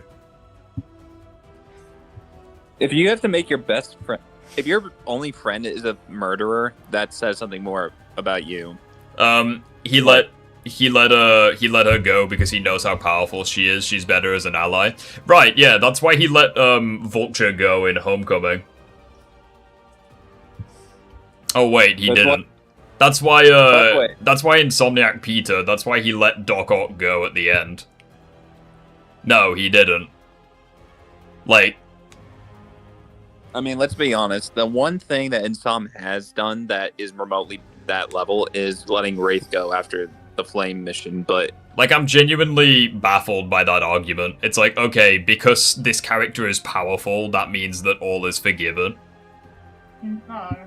Forgiveness is something you have to... Unironically, you just did the Mysterio argument. All those casualties will be forgotten. Like, that's what you just did. It's like, it's like, take someone like Magneto, for instance. It's like, yeah, he kills, and he commits, like, irredeemable acts. But it's like, some would argue that he's in the right for doing it, but other people wouldn't. Well, it's just a simple fix. Peter could have just fell unconscious, Jean saves his life, and they never see each other again after that point. It's not like he had the choice to arrest her or tell her to leave and leave him behind. But because he did that, it made it seem like Peter's okay with her being on the loose. Yeah, it's like he tells her to run. So that's not really the sort of thing he would do. Like, if Peter was in character, he would say, you need help from the right people. Not from damage control, from the right people. But you can't be free until you do that. Heck, you could have even had Charles Xavier come in. If you really wanted to. If Negan can be forgiven, anyone can. That's not an argument. We're talking about Spider-Man and the MCU. We're not talking about The Walking Dead. Like, do you think... Like, let me put it to you this way. Do you think the Joker can be forgiven? No. Do you think Carnage can be forgiven? Do you think Green Goblin can be forgiven? Honestly, Rift, I don't even think it's about forgiveness. I think it's more of, it doesn't matter if you can be forgiven. You should still be held accountable for your actions. Well, no, I think it's both, because it's like, he does forgive, like, Jean. Or, like, or at the very least, they seem, like, chill with each other at the end. Well, it's again, you don't forgive someone to put them in prison. You can forgive someone and still put them in prison. That's how it works. Like, that's how some people go. I'm sorry, but if you think that literally anyone can be forgiven, I would question your morals. Because some people have done such irredeemable stuff with no clear sign of wanting to change that I would say they're irredeemable. Yeah. It's like, take a look at Green Goblin. It's like, in No Way Home alone, he nearly kills a kid. He brutally kills, like, potentially a lot of people on the bridge. He kills Aunt May. He nearly kills Toby. And he literally releases a spell that could potentially... He nearly kills Doctor Strange with that bomb. And he also, like, potentially endangers the whole multiverse by, like, messing up the box that contains that spell. It's like, I don't think he's redeemable. It's like he basically kills at any opportunity he can get. I mean, even in, like, the first... Well, in Toby's movie, even up to the very end, he had that option to go, oh, I've just realised what I'm doing. I am going to kill my son's best friend. The kid that I, watched grow up and has treated like a son myself. I mean, there is, like... This is going to be paraphrasing, but the quote is, like... I've been like a father to you, be a son to me now. Yeah. Yeah. Granted, that was entirely manipulation, but it's like he does genuinely care for Peter before he learns that he's Spider-Man. At the end of the day, I'll say this. Anyone can be forgiven, not everyone will be forgiven. You know why? Because some people refuse to change for the better. It's as simple as that. And it's... But it's like, I'll just give you a comparison. It's like Doc Ock. It's like Doc Ock in Spider-Man 2. It's like, he endangers civilians, he kills people, he kidnaps an old lady for shits and giggles. Like he kidnaps MJ. It's like, he endangers human beings, but it's like, he can be forgiven, because it wasn't entirely his fault, because of, like, the arms controlling him. It's like, he tries making amends. It's like, he sacrifices himself to save New York. Potentially even the world. Honestly, Rift, think of it like this. Otto from the Insomniac games can't be forgiven because he is set in his ways and he's refusing to change for the better. Raimi Otto, like, has done bad things, but at the very end, he's like, listen to me now. And I won't die a monster. He wants to change for the better. That's how you distinguish between those who should and shouldn't be forgiven. It's like, even if we take a look at, like, the Raimi villains specifically, it's like, Harry, Doc Ock, and Sandman, they can be redeemed. Green Goblin and Venom, they can't be redeemed. Because, like, Venom is basically just Carnage by the end of the film. I like being mad, it makes me happy. It's like, that's something that fucking Carnage would say. Does Spider-Man Green Goblin... I sub, bro, have a good stream. Yeah, no worries, dude, take care. Yeah, is a Persona... I appreciate the sub, thank you. Norman and Goblin split. Jean was a completely terrible person. Yeah, she literally makes an innocent man walk into traffic. And I'm fairly certain that killed him as well. Can we also just mention that the worst thing that she did in that film, in my opinion, is the rooftop scene? And I won't say what happened. Yeah, the rooftop scene is unforgivable. But the reason that it's so bad is because she knows why it's wrong. She knows if someone did that to her, she'd kill them. And yet she does it anyway. But it's like she literally... yeah, it's like... that's a lack of... That's just apathy. You know what you're doing, but you just don't care. Well, no, I wouldn't even say that. I think it would be borderline sadistic. It's like she knows for a fact that that would cause Peter so much emotional damage, and she does it with a smile on her face. That is sadistic. Like, I don't really know how you could argue against that. It's like she is such a terrible human being, and the film expects you... It's like, even in her backstory, it's like, it's just her and her sister doing, like, inhumane things. It's just like, her. It's just her and her sister violating innocent people without their consent. That sounds so bad out of context, but like, you'll see what I mean if you've seen the film. Like when they're sat in the park and they're just like violating like random civilians. Like it's horrible. Like well, she's such a crap human being, and the film expects you to be sympathetic towards her. At the end of the day, I'm gonna be completely honest, chat, and you guys may think that I'm stupid for saying this, but I'm gonna be completely honest. I think the boys did a better job convincing you that Soldier Boy was, like, actually evil versus them trying to convince you that Jean Grey was, like, a good person. Because in Season 3 of The Boys, basically all fingers point to the fact that he is a good person, or he's misunderstood. Soldier Boy.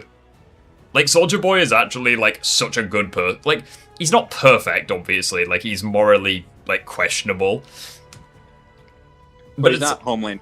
But it's like, when he kills people by, like, losing control of his powers, it's like, he does it on accident. And it's like, Soldier Boy... Even though Soldier Boy was born at, like, before World War II, it's like, he's really chill with, like... black people. He's chill with, like, homosexuality. It's like he genuinely doesn't care. It's like he has every reason to be prejudiced, just like Stormfront was, and he's not. Like, he just does not care. Well, I would even say that he was kind of evil back then. I mean, he did shoot innocent people that were just mind controlled by Mindbender. Well, yeah, but like, even in his more morally questionable moments, he's in the right for doing it. Because it's like, they treat him as if he's just murdered an innocent person, but it's like, no, he murdered someone who was going to kill them. But it's like with Jean in Brand New Day, it's like they try making you feel sympathetic towards her, and I just don't get how you can be sympathetic to her. Well, even think of it like this. She was taking the Hulk as hostage, basically using him to... Like, imagine how bad it would have been if she just made the Hulk go on a rampage. Yeah. That's like, basically what she did. that is basically what she did do. Yeah, but... She did a Wanda, just on a lesser scale. Also, I just want to say, Kyle's just, revealed our secret. We were indeed one. Were you in the movie as background characters? It's actually funny that you mentioned that, because there's a cosplayer on Instagram that like, she also plays games. That's how I knew her, because she did like Twitch streams and stuff. But it's like, she actually revealed that she was one of, you know, in The Dark Knight Rises, you know, like the stadium scene. Mm-hmm. She was one of the extras in that scene. Which I think is pretty cool, to be honest. Phoenix, movie Jean Grey doesn't apply because it's clear it's the Phoenix Force, not Jean herself. But yeah, it's like, this film unironically made me hate Jean Grey. Like, it made me hate her more than Dark Phoenix did. Because at the very least, it's like, it wasn't like her fault for most of that. Well, it's just the Phoenix Force inside her. It's like a force. It's something she can't control. It's pretty much outright stated that if she was in control, this wouldn't be a problem to begin with. Do you think that it's impossible we'll ever see Tobey's Spider-Man 4? I feel like he's just... After Secret Wars, I think they're done. Like, there's the doors closing. I mean, in fairness, we saw Tobey return 14 years later after Spider-Man 3. So I don't want to say never, but I think it's very unlikely. Like, I do think it is very unlikely that that's going to happen. I think if anything, the only if they don't, the reason would be purely for the fact that the actors are too old. I mean, I don't think that would be too big of an issue, because, I mean, fucking Willem Dafoe's Green Goblin, it's like he was in his 60s in No Way Home, and it's like he was still doing stunts and stuff. No, I know. So it's like... Well, Phoenix bringing up a dumb point where he's bringing up Last Stand and how Jean still sided with Magneto. Again, it's also, Jean was troll. It's also pretty interesting because Willem Dafoe even said he wouldn't return for Brand New Day unless he could do his own stunts. Which, I mean, the guy is like 60... The guy was like 63 or 64 or some shit in Brand New Day, in No Way Home. It's like, why do we care about Tobey Maguire's Spider-Man? Because he got me into Spider-Man. And he's also in Tom Holland's films. It's like, yeah, like, I can just, why do we care about anything? Like, that's such a terrible thing to say. Why do you care about Tobey? Why do you care about Tom? There we go. Like, it is what it is. What's everyone's top 5 favorite games? Fuck, that's a hard one. I think it depends on the genre, too. I think 2 of my favorite games of all time would be Dragon Quest VIII and Sonic Unleashed, because it's like, those 2 games just make me happy. And that's what games should do. The only time Dragon Quest really pisses me off is in Memory Lane, which is like the post-game, which is intentionally made to be brutally difficult. It's like, that's the only time it really pisses me off. But that's kind of on me, because it's like, you know. I wouldn't take that statement seriously. Just because the VFX artist said that Tobey's webs are like the comics doesn't mean that they are one-to-one. And even if they were, it would only apply to that version of the comics. Like, at the time. I mean, that would still be really impressive if it was, like, legit. But it's like the VFX artist. It's not the writer. It's not the director. It's just the person doing the webs.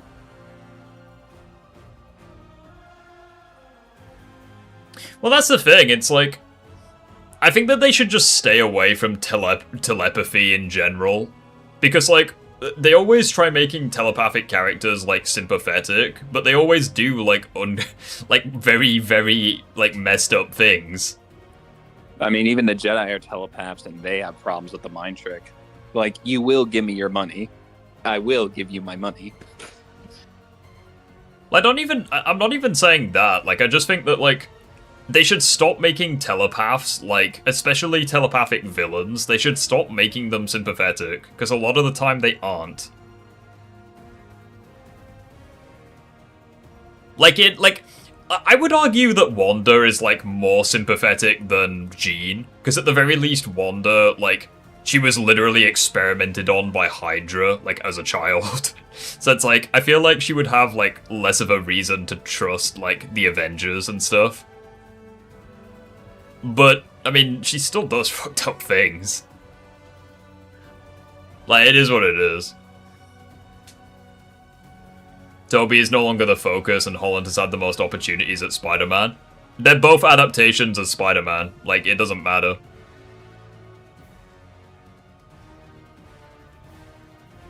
Like, just because Tobey's no longer the focus, that doesn't mean that Tobey's irrelevant. Like, that's such a narrow-minded way to look at the world. Yeah, just because, like, obviously we don't see it now, does not mean that it never happened. Like, just but it's like, by that logic, nostalgia is just not allowed to be a thing. It's exactly. it's like, oh, that thing that was good 20 years ago, you should forget that it was good, because this same thing is shit now. But it's kind of the same thing as from 20 years ago, just not as good. I don't know, I really hate that argument. It feels as though you're intentionally trying to belittle people for liking something, which just makes you look like an asshole. Like, sorry to be... That kind of sounds like you're a member of the fun police. It sounds like, oh, just because, you know, we have Tom Holland now as Spider-Man, we're not allowed to go, oh, but we liked this person as Spider-Man. No, yeah, Barack Obama is irrelevant because he's no longer the president. Yeah, that's basically the freaking argument. We have to like Tom Holland, and he has to be the best Spider-Man and all this shit. It's like, hey guys, Iron Man's irrelevant because he's dead. Do you believe me? It's like...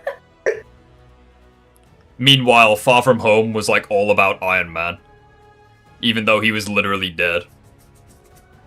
Same thing with Black Widow, funnily enough. But at the very least, that was like a prequel. Steve Rogers is irrelevant because he's no longer Captain America. I'm not offended, I'm just being objective. Well, if you're being objective, then you should agree that Brand New Day ruined Tom Holland's Spider-Man. Like, they nerfed him into the ground, and they also ruined the Hulk. He went from dodging lightning in No Way Home to failing to dodge bullets and RPGs and shit. It's like, yeah, they nerfed him into the ground. Did MCP ignore and did not learn or listen from Andrew and Toby in this movie from the last movie? I mean, I would say that he did learn from them, because he's not like vengeance, vengeance, vengeance, trying to kill people. But it's like... Again, it's like, he's more competent in this film. But like, I don't know. Why does Spider-Man need to take off his inhibitor to beat the Hand when he was able to survive and handle the Hulk most of the time with the inhibitor on? I mean, he didn't handle the Hulk, let's be honest. It's like, he's very lucky that the Hulk calmed down, because he would have died otherwise. Well, even then, Rift, I kind of agree with the idea that base Spider-Man should have been able to beat the Hand, because outside of the guns, he's beaten the Hand before. That is a fair point. It's like, in the opening cinematic, it's like they do establish that Peter has beaten the Hand before. It's like, I understand that they have prep time, like, at the end of the film. But like, Tom Holland is progressing. Yeah, he's progressing, just backwards. Like, in terms of power. From a butterfly... He's had 7 years, and yet he's barely able to do stuff that Spider-Man in their first few years can do. I just watched Brand New Day last night. Nice, dude. What do you think of it? I mean, I think Brand New Day was enjoyable, but, like, there are so many things wrong with that film. Like, and I think the biggest issues are how they ruined the Hulk, how the villain is so unlikable, and how they nerfed Spider-Man. Like, I would say that those are, like, the 3 biggest issues with the film. Okay, now, all these conversations are definitely making me want to watch the Tom Holland movies just so I can definitely be part of the... Why doesn't he take the inhibitor off to fight the Hulk? Number 1, he can't control the inhibitor. Like, he can't control the arachnid hormones. Like, so if anything, it would give mistakes and his senses were overloaded because he doesn't know what he's doing. Yeah, he can't control the hormones. That's part of the reason he doesn't take them off. And also because it's established that the hormones, like, cause him pain. Like, they cause him, like, the headaches and shit. The film actually honours Toby as superior by empowering the natural spider ability of web creation. I think that's I think that's a pretty... I don't know. I don't like that argument. That doesn't make... No. Just because you get organic webs, that doesn't mean you're automatically superior. But it's like, by that logic, they disrespected Andrew by getting rid of the web shooters. Like, it's nonsense. Like, by that logic, Toby disrespected comic Spider-Man by getting rid of the web shooters. Like, it's stupid. I mean, even in the comics, like, this is just the comic. Like, outside of the one line where he's like, okay, organic webs, Peter 2 had them and he was cool. It's like, outside of that one line, like, there's literally nothing to say that they, like,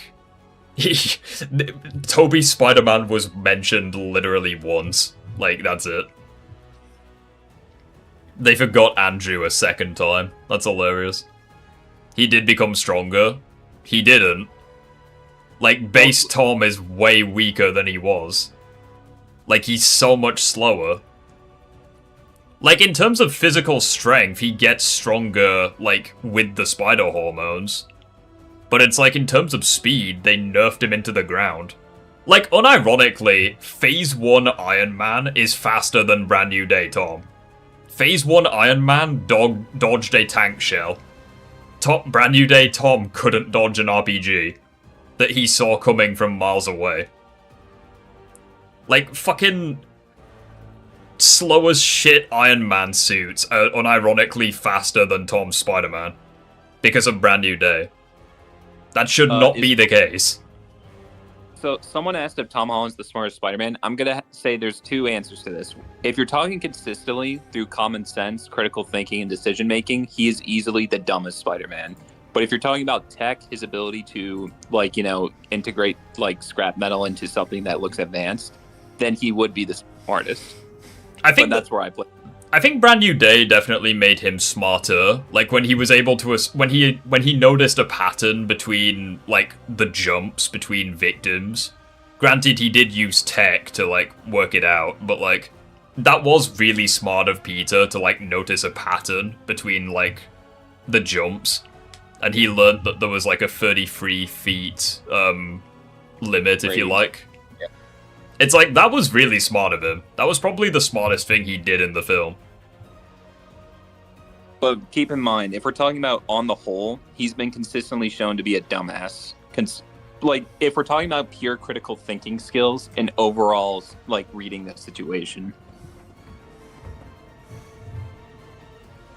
It's just more of the sense that his real intelligence feats comes down to tech and his knowledge in academia. Not so much his ability to make the correct decisions, you know, via the information he's given. He would have had a better chance at stopping the Hulk with organic webs. He would have taken less damage from Hulk without it, but he still wouldn't have been able to beat Hulk. I just think it's a shame that we didn't get to see, like, mutated Tom fight the Hulk. That would have been so cool to see. Like, even if he lost, like, it would have just been still really fun to see. If Doomsday has Doctor Doom one-shotting Tom, it's an instant 10 out of 10. For God's sakes. Carl did say, like, Doctor Doom is going to beat Tom Spider-Man with a simple, with a pimp slap. I mean, I'd be surprised if he doesn't. He stops, like, Stormbreaker Thor with 2 fingers. Like, I'd be really surprised if he doesn't one-shot Tom. I'd be surprised if he doesn't one-shot any Spider-Man, to be honest.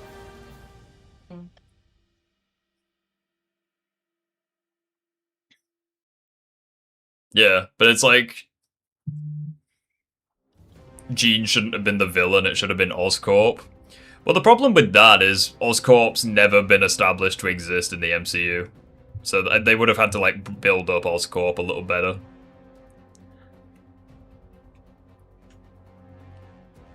Well, if he had a whiff of Norman Osborn's name or the Osborn name, he would immediately have red flags go off. That is a fair point as well, yeah. I think it's pretty dumb that he took more damage from the hand than the Hulk. He was literally on his knees spitting out blood. That's a fair point. That's a fair point, yeah, I forgot about that. You're not wrong. I know you said that you thought the hand would actually give the Hulk trouble. It's like Professor Hulk went into the damage control HQ where the hand and their shit. Well, no. And yet, I want to establish context behind what I said. So I said that if the hand had prep time against the Hulk, like they did with Spider-Man, they could have beaten him. Like if they had, prep time. Because they had weapons specifically made to just neutralize Tom's webbing. It's like, imagine if they had weapons to neutralize the gamma radiation. It's like Hulk would have been fucked. Well, that's what I'm trying to say, Rift. I don't actually think they had prep time over Spider-Man, because they weren't even expecting him to show up. It's just that they had weapons in their back pocket just in case. I would consider that prep time, considering it's established that those weapons came from Damage Control, and Damage Control made them specifically made to fight Spider-Man. Well, in my mind, that's basically like Batman having kryptonite in his belt. I don't think that's the equivalent of him having straight up prep time, with a suit, kryptonite armor, and all that. Well, I no. would just simply say, The point. Well, no. The point I'm making is, why would they have those weapons if Spider-Man didn't show up? Like, I would consider that prep. Like, they brought weapons to the fight specifically made to counter Spider-Man. Like, I would personally consider that prep time. Like, even if the hand, like, didn't make the weapons. Well, even if we... But it's just, again, Rift, think of it like this. It's just those two guns. The hand just have swords and batons. And Peter loses his web shears and gets bloodied from them, not the guns. So well, yeah. Again, it's still bad. I mean, I agree it's bad, but, like, when it comes to the web specifically, it's like they... Crazy how Tom survived Hulk slams better than Loki did. Well, he only had 2 slams, and even then, you can argue Hulk wasn't even trying that hard. To add to the context of this title, MCU is horrible, period. In terms of power scaling, Thor suffered the worst. I would disagree. I think Thor is, like... The only time he suffers is in the first 2 Avengers films, but it's like in Ragnarok, Infinity War, Endgame, and Love and Thunder, it's like Thor is pretty powerful.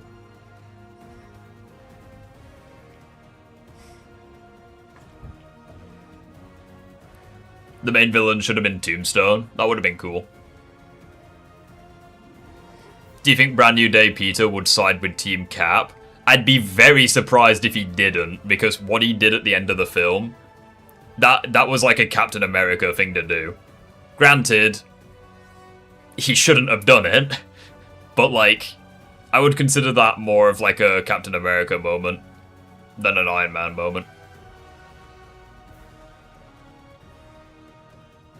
I think he would be on Team Cap rather than Team Iron Man.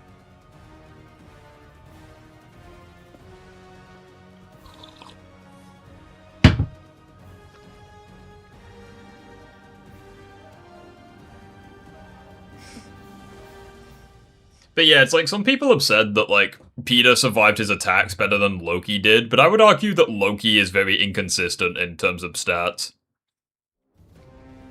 I mean, this is the same guy who, depending on, who he's fighting, can get folded by someone way weaker than the Hulk. It's like, even Loki is like pretty susceptible to being nerfed, because it's like, he went from surviving like an enraged lightning strike from Thor in like the first Thor movie, to getting knocked on his ass from, like, Mark 6 Iron Man's lasers. And if you want to get even worse, the Loki TV show has him getting bullied by regular humans with just tech. Like, you know how Deadpool beats the TVA when they're sending everything at him? Loki couldn't even, like, take on a smaller squadron. Yeah. He got, like, bullied. And again, those are regular humans just with advanced tech. How did he match Thor in combat in 2012? So, how he was matching Thor, number one, Thor was holding back, like he was trying to reason with Loki. But also Thor was confirmed to be weaker because of the black magic that Odin used to transport him to Midgard. It basically sapped some of his life force, so he wasn't, like, 100% healthy during the events of the film. And granted, that's only explained in a comic, but the film references the comic. With the Bifrost gone, how much dark magic did our father have to send to your precious Earth? Or something like that. It's when he steals Thor from the Quinjet, and they're like talking to each other. It's like Loki references the comic. Well, it's like I don't even think Loki can take on Iron Man, and we saw how Iron Man fighting a holding back Thor went. Top 5 best Pokemon. In terms of most powerful Pokemon, it would probably go Arceus, the Creation Trio, and then Eternatus, I guess. But like in terms of like my favorites, that would be harder to say.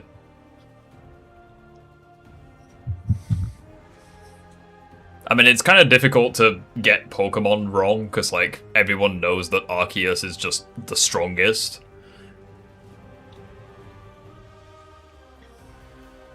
But, you know. Unironically, you can wank Pikachu to a ridiculous level. It's like he landed a hit on Arceus, which is something that Dialga and Palkia failed to do.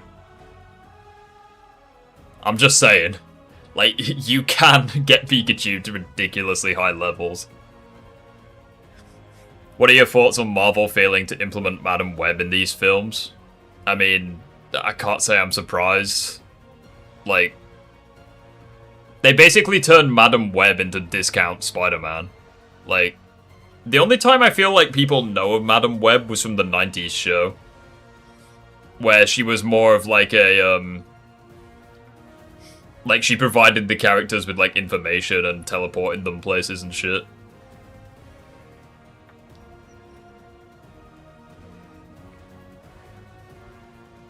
How would comic and game Sonic characters scale to Pokemon? I feel like Sonic characters would beat most Pokemon. They would. It's mostly just the creation trio and Arceus that would probably give them issues. But yeah, I'm just gonna go for a piss real quick. I'll be like right back.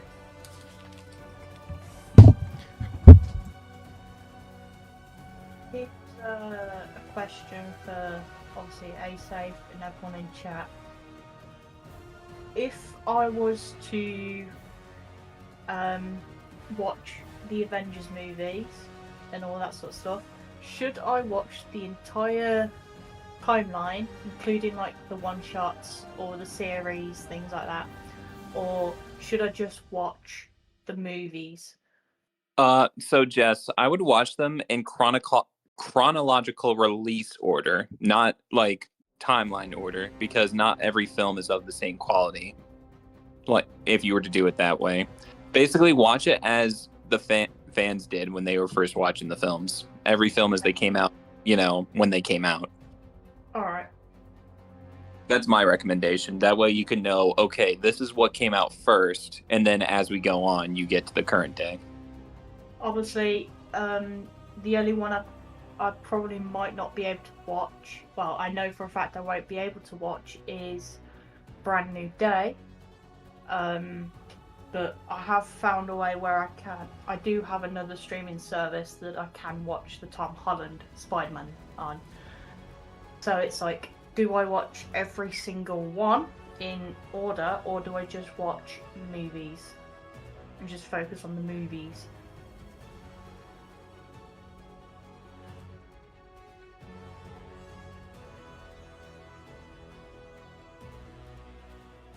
I would just say do it with the release order, basically. Alright.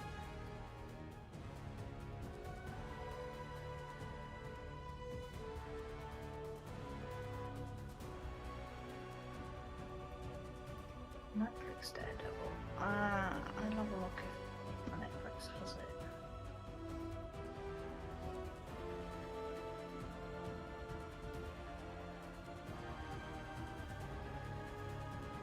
Also, if you watch Daredevil, watch the Netflix show, not the Daredevil Born Again.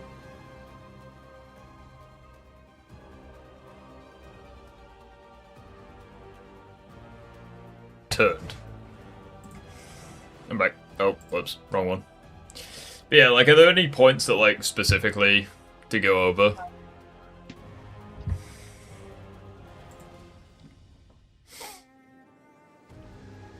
Is they Sophia? Yeah, he's just muted at the moment. I may have to get going right now, but I'll still be watching the stream. Have a good one. Yeah, that's fair. Okay.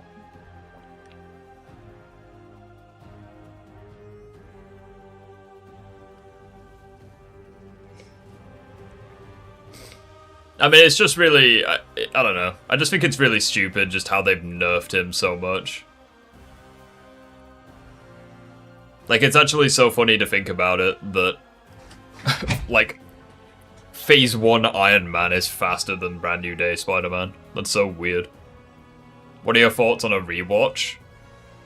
I mean, I'd watch Brand New Day again, just so I can, like, refresh myself on a few things.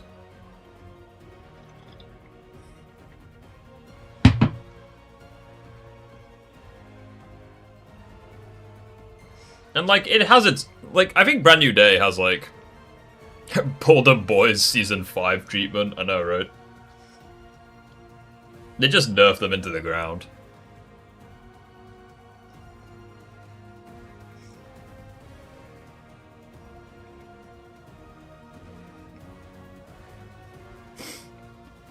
Are you excited for Man of Tomorrow? Not really. I didn't think that Supergirl was very good. So, I don't know. I mean, I hope that Man of Tomorrow is good, because, I mean, I want good quality films, but... Yeah, that with me as well. Like, I want good films, and it's like, if there's no good films, I'm rewatching films I've watched God knows how many times over, like, the 25 years I've been alive. Well, yeah, it's just one of those. It's like, okay, are the new films not very good? Okay, I'm just gonna watch old films. Yeah. Like, it really is just that simple.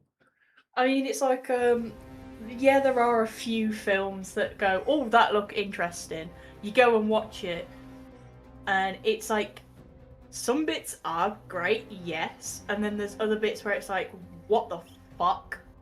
And then you get some that, like, the trailers look completely trash. You go there, you watch them, and the films are actually good, and you think, what were you doing when you were advertising this film? What would you say is the best base Spider-Man feat in Brand New Day? Probably surviving hits from the Hulk. Like, granted, you know, he's very badly hurt from them, but the fact that he's able to survive them at all, I think, is definitely his best feat. Thank God, Toby is the strongest older brother, Andrew's the middle child who gets the least amount of respect, and Tom is the smartest younger brother of the three. Yeah, poor Andrew's just the middle child. I think you could make an argument that Andrew's smarter. Like, I feel like if he had the same resources as Tom, like, he would be, like, able to achieve more things. Because you gotta keep in mind, a lot of the time that Tom is smarter, he does have, like, better tech than Andrew. It's like he has access to, like, AI, he has access to, like, fabricators and stuff. I think I might have seen another clip as well, where he's in an airplane. Yeah, Tom's in the aeroplane and he, like, makes a new Spider-Man suit. Yeah. It's like, imagine if that was Andrew. Like, he could, like, create his own shit. It's like, I think Andrew would be better in that sense. Because, I mean, even in Brand New Day, even in No Way Home, he, like, has knowledge of, like, string theory, like, universal concepts, etc. Okay. A question for Rift and the chat. Based on street level crime, how they are around, like, the civilians, things like that, who's the better Spider-Man? I would say Toby. It's like, basically the whole city fucking loves him. True, but Tom made his own webs from scratch. I mean, I'd argue that, like, Andrew, like, still made his own webs. Even if he used, like, Oscorp's formula, it's like he weaponized them in a way that was entirely his own.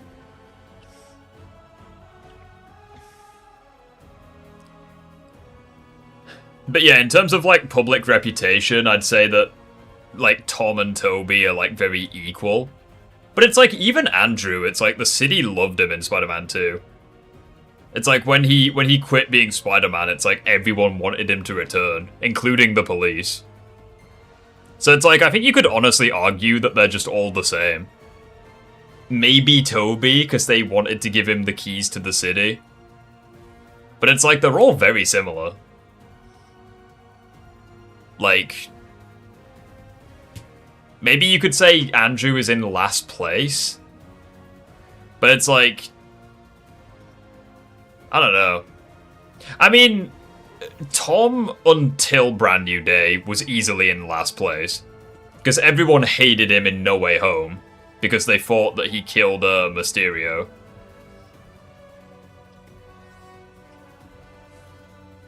They're gonna nerf him in the symbiote suit in Spider-Man 5. Imagine if he does. Imagine if they do, man.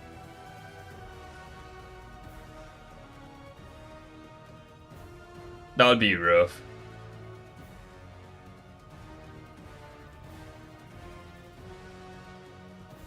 New York City needs a Spider-Man. No, I don't think so. I think New York City just always needs a James Jonas. Didn't they? Yeah, they need J. Jonah Jameson. Didn't they give Tom the key to the city during the intro? I don't know if they did give him the key to the city. They might have done.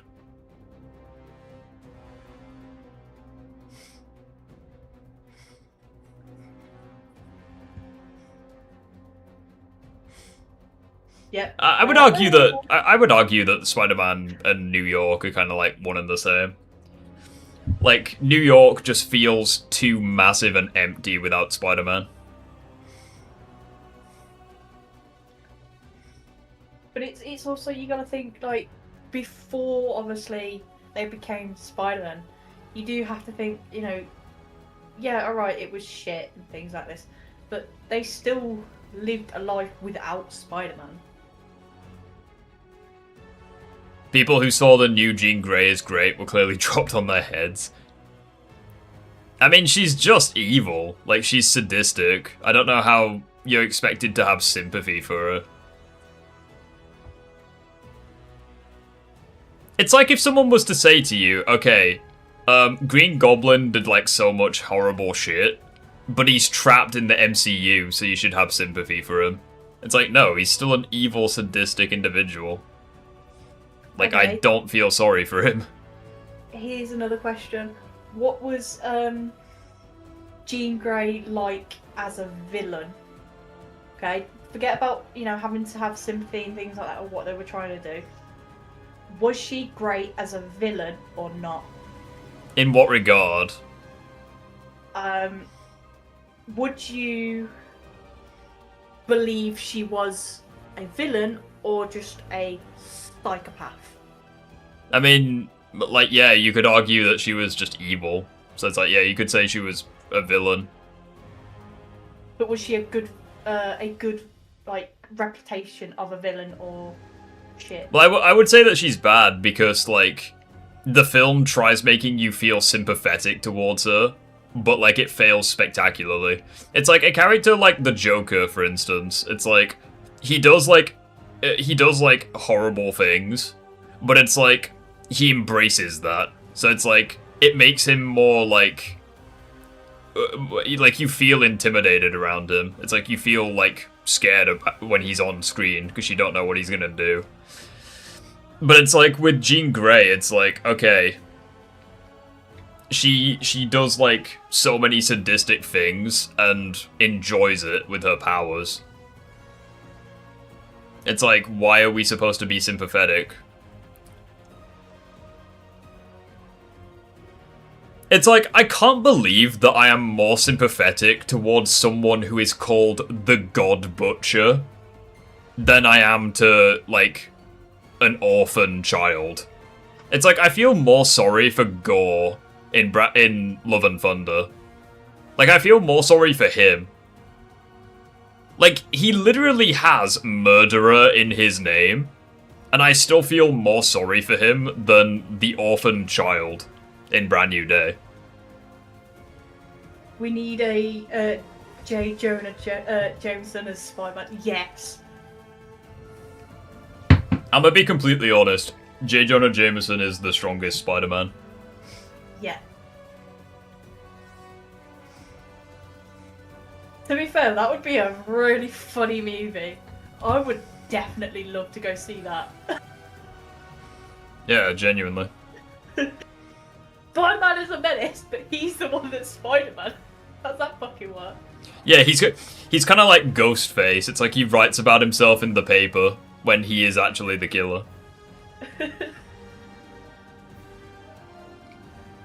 He's a vigilante.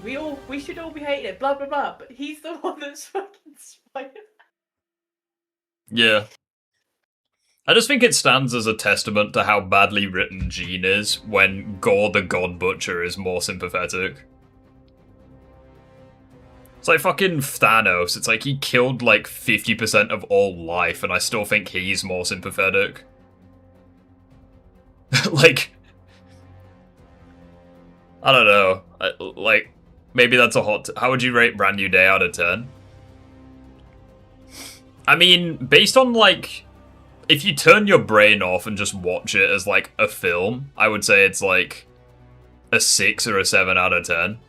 But within the context of the MCU, like, when you, like, have all of this established lore and stuff, it's like a 3. Like, it's not...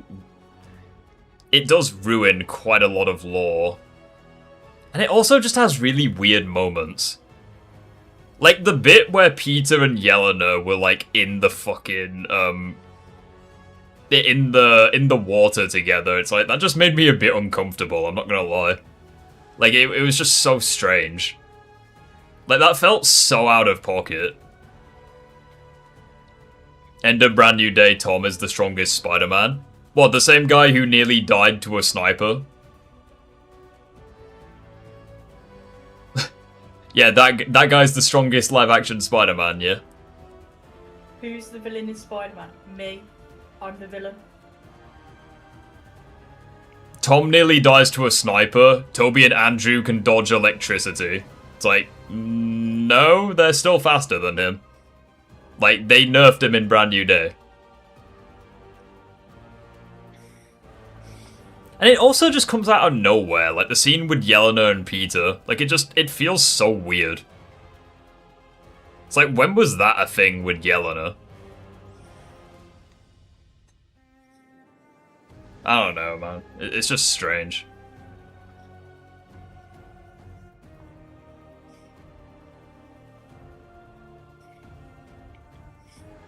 Yeah.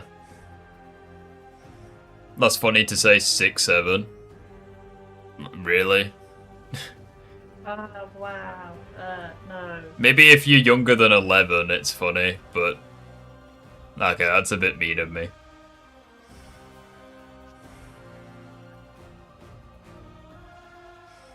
I also just think that the relationship between MJ and Paul is just so, like, criminally underdeveloped.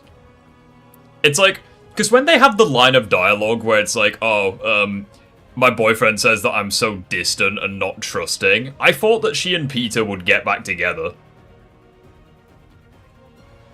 And they don't.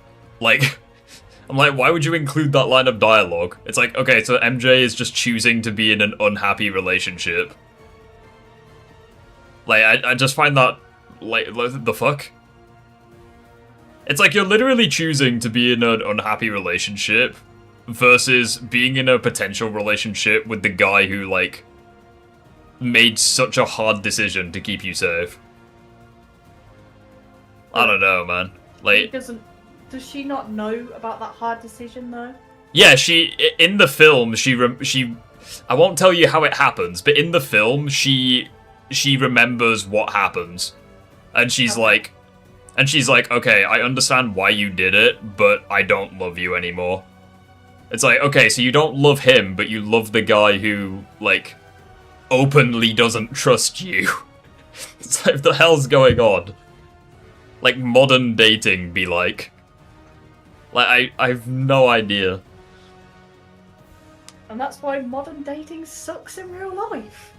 Do you think Ang Lee's Hulk acts as a prequel to 2008? I think it's just coincidence. It's like they have nothing in common outside of, like, the ending. Thoughts on post-credit scene in Brand New Day? She doesn't remember? No, she does remember in Brand New Day. Like, when they're at Punisher's place. It's like she does remember. Because she finds the letter that Peter had. I mean, the post-credit scene in Brand New Day is just a lot of nothing. It's like, okay, like... She... Like... Fucking what is it?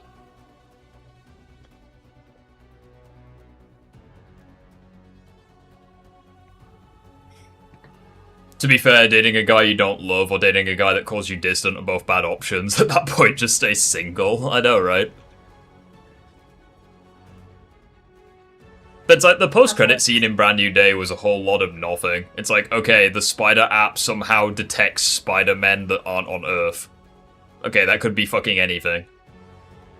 Like, that could be referencing Spider-Verse, it could be referencing Secret Wars, could be referencing Doomsday, it could be referencing Toby and Andrew returning. Like, we just don't know.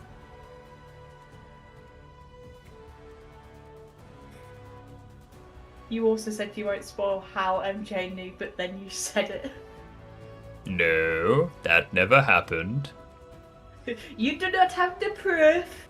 Yeah, you have no proof to confirm that allegation. That never happened, sir. No. Also, no one wants to disagree because we've not had anyone in the waiting. Yeah.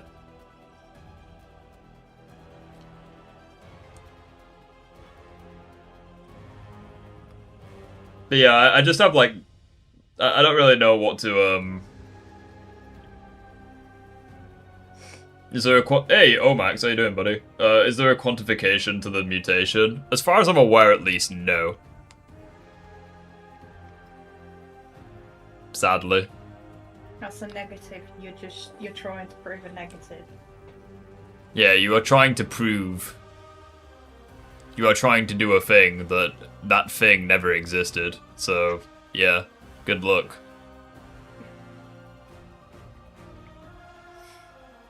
But it's like, I don't even... it's not even the fact that Jean isn't a good villain. I just hate the fact that she's forgiven at the end of the film. Like, she should have been arrested. Like, because she commits so many, like, unthinkable acts.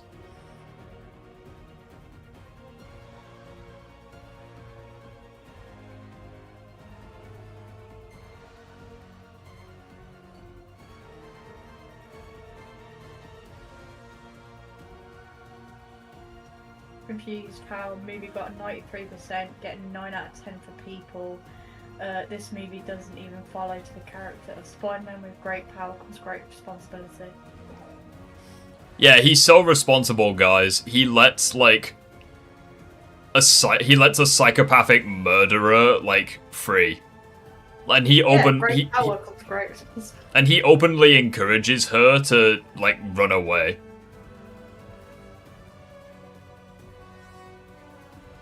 I think he just likes the chase. Chasing women. Also, I'm gonna ask a serious question. You know how Punisher tried shooting Jean and Peter, like, jumped in the way? Why doesn't he just shoot her, like when he has the chance? It's like, why don't you shoot Jean and then save Peter? Like, Jean is like, do you really think that Jean, this fucking child with no good physical strength, do you think that she can save Peter? Like, I don't freaking think so. Like, unless she, like, mind controls someone to help lift Peter, but I think that would be so, like, hard work. She can just mind control everyone, so how would you even arrest her? Because it's established that she can't mind control Spider-Man until the very end of the film. But it's like, if she can mind control everyone, isn't that, like, more justification for her to be arrested? Like, she did mind control everyone.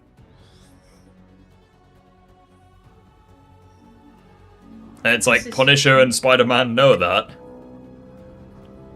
Consistence in the MCU to shoot once, and if you miss, give up. Yeah, like Punisher spent the entire film wanting to kill fucking Jean Grey, but he doesn't do it because Peter gets shot. Unironically, he does the Billy Butcher. So this is it. Everything you wanted, he's right fucking there, and now you blink. It's like, he does a Billy Butcher. It's like he could kill Jean Grey and he just stops. Like, I don't get it, man. He just has a change of heart just so Jean Grey can live.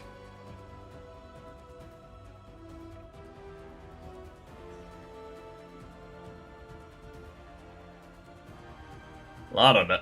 Like, it's a strange one.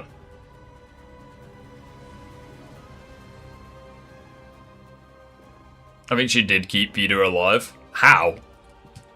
Like, she's not strong enough to move him. Like, how did she do it?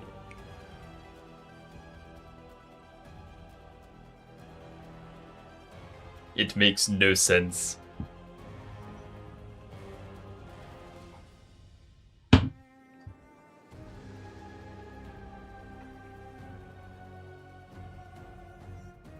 I do not understand.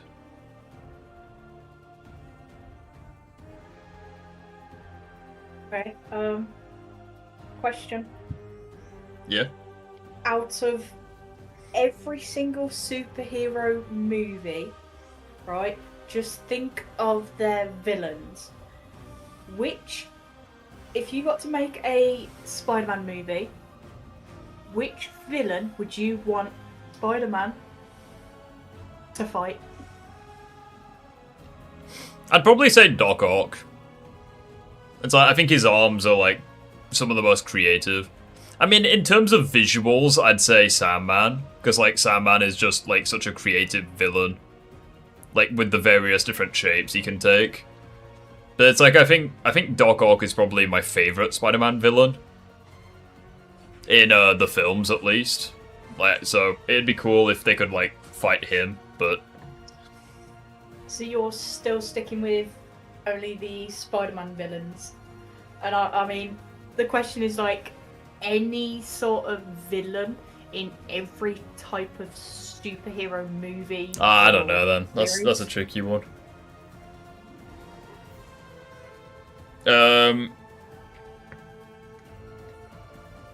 She kept him breathing. Well, that's the thing though. It's like if she literally walked into the hospital with him, it's like why, like couldn't Punisher have like arrested her then?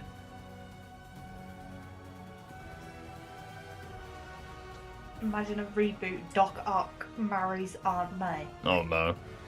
Not I know what you're referencing with that. You're referencing the actors of Aunt May and Doc Ock, like, being, like, a couple in that film. I forget which one it is, but... What Harry Potter house are you? My Harry Potter house is Hufflepuff. So was mine. My Patronus is a hedgehog, which I'll take it, because it's kind of close to this little chap. It's probably the closest you can get to having Puffer as your Patronus. I'll take a hedgehog. And also Sonic exists. And as for my wand, I think I had like a dragon wand or some shit. Like it was like ebony wood and like dragon heartstring or something. Mine was Hufflepuff, my house. Hufflepuffer. My Patronus, yep. My Patronus was a Mastiff. And Yes. my wand was a Hollywood Phoenix Feather. Supple. 12 3/4 length, slightly springy. Yeah, it's like, unironically, she got Harry Potter's exact wand, aside from the length. Holly and Phoenix Feather. It's like she literally got Harry Potter's wand. Like, the freaking odds of that. That's insane. Yeah.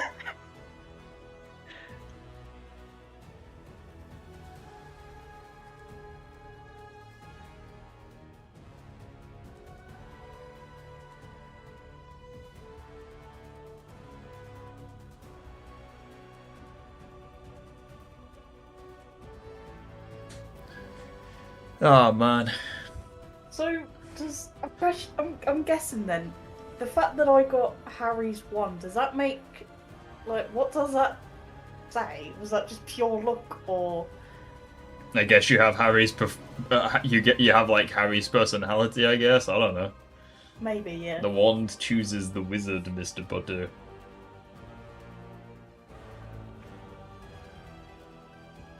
Which I think is kind of bullshit, because, like, the Elder Wand, like, works for Voldemort later when it doesn't want him as his master, but anyways. My wand is the Elder Wand, my Patronus is a dragon, and my house is Slytherin. Lucky fucker. Yeah. Bloody hedgehog life. I got a mastiff dog. That's like basically saying I'm strong and powerful, and I will like yeah. So it's like here, sometimes outweighing an adult man. Yet they are docile and loving towards their favourite people. Yeah. And will not think twice before protecting them. X-Men Dark Phoenix wrote Jean Grey better than Brand New Day. That's so sad to think about. That's so bad.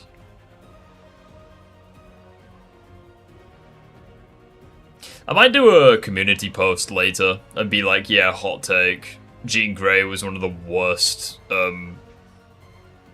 villains.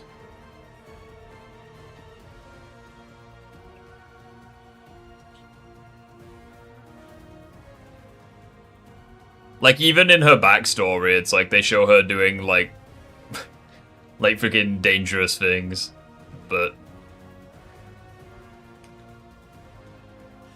it's like, I can already tell what's gonna happen. It's like, if I criticize this film in the slightest, it's gonna start World War III. So, obviously I'm gonna do it. Obviously I'm gonna kick the wasp's nest. Because I'm an asshole. Well, I think you're gonna, like, kick the wasp's nest anyway, with no matter what you say. Like, if you were to say, oh yeah, it was the best film ever made, 10 out of 10, blah blah blah blah, like, people that will disagree with you will just get upset. But if you say, oh no, it was the shittest movie ever made, blah blah blah blah, people who love that film will yeah, fucking you're gonna piss off people no matter what you say, so that's what it is. Exactly. Are you excited for the new Harry Potter series? Hell yeah, dude, I can't wait to see Black Snape. It's gonna be awesome how they ruined the source material with that shit. Yeah, I can't wait to see James Potter bully the black kid. Like, and, like, unironically, like, that is gonna cause so much damage to the canon. Hey guys, I can't wait for the black teacher to bully the white students. Yeah, that's totally gonna look good for you know, number one, the accuracy to the books, and number two, like, it's just gonna cause a meltdown on social media, and you know it's gonna. I mean, I will say, the only bit I'm excited for is the fact that one of my friends, they're one of the background characters for the series, and, like, I'm excited to see her work in it, because I've always supported, like, since I've known her for about a year now, and I've always supported her, like, acting. Is Spider-Man your favourite member of the Avengers? I mean, I wouldn't really call him a member of the Avengers, because most adaptations of Spider-Man he isn't, but I like Spider-Man though. He's probably my favourite superhero, in Marvel at least. What's your favourite YouTube channel? What's your favourite YouTube channel? I mean, I've got quite a few that are my favourite.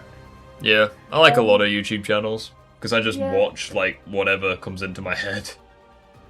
I mean, I've got one that I've been subscribed for a very, like, possibly over 10 years, was Daz Games.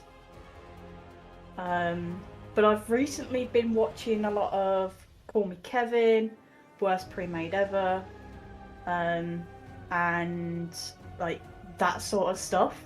So I'm, like, I've got a load of people that I'm watching constantly, and I'll just binge watch all their episodes, all, like, their videos.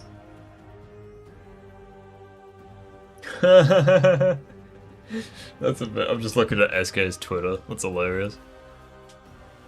Do you think that in this movie, Tom Speeder acts the competent fights?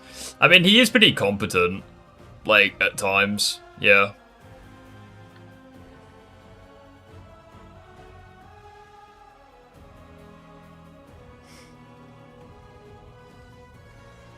Yeah. I just don't think the HBO's, I don't think that HBO's Harry Potter is gonna be good.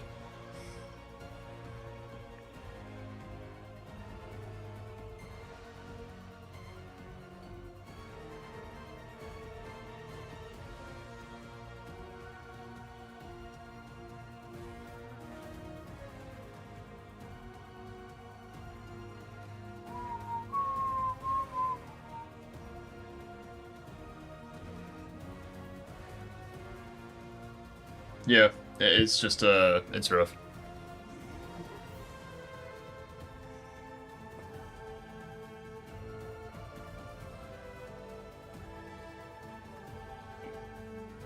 Excuse me. Oh man, I'm exhausted now. Oh, I've been awake too long.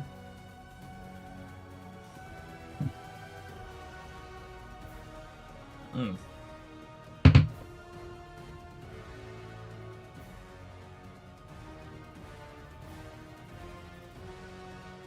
You excited for Sonic 4? Yeah, I hope Sonic 4 is good. I want it to be good. We need some Metal Sonic love.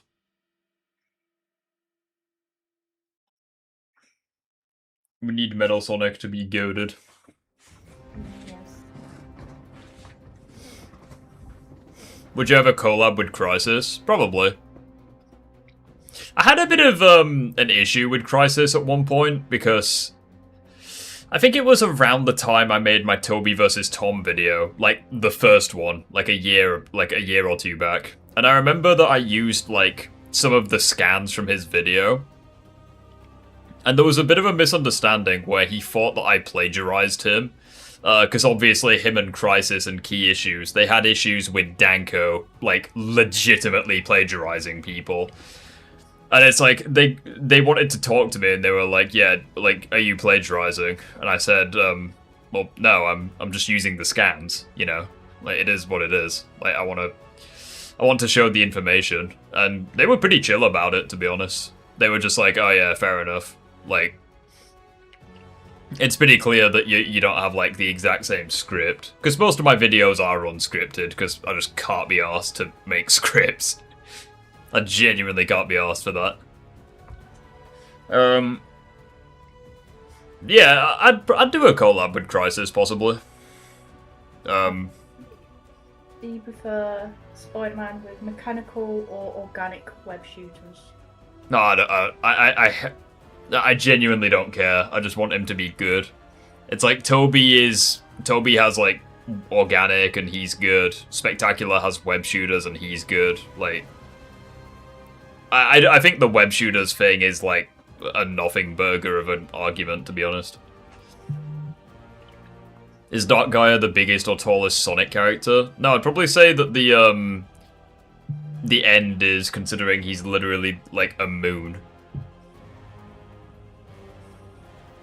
I think Dark Gaia could have been the biggest, but he never reached like his full state. That we saw in like the CGI cutscene anyway at the start, where he was implied to be like massive, like bigger than the Earth.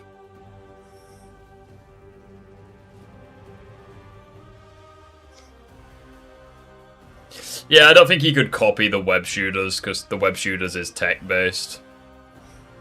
Although if it's like organic webs, then yeah, he could copy that.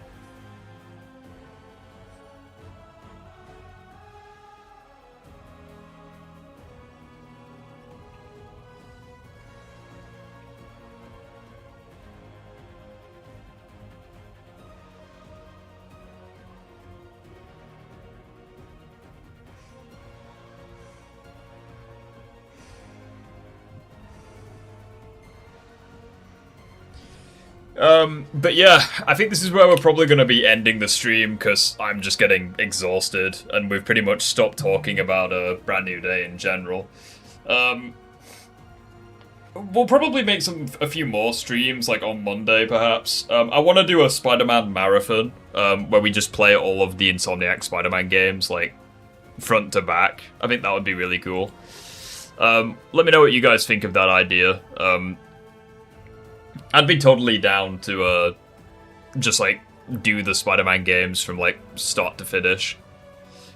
Because with, like, the brand new day soon and stuff, I think that would be really cool. But yeah, I'm exhausted. I've been up a very long time, so I'm gonna just chill for a bit.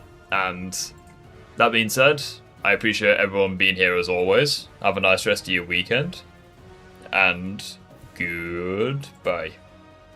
Bye.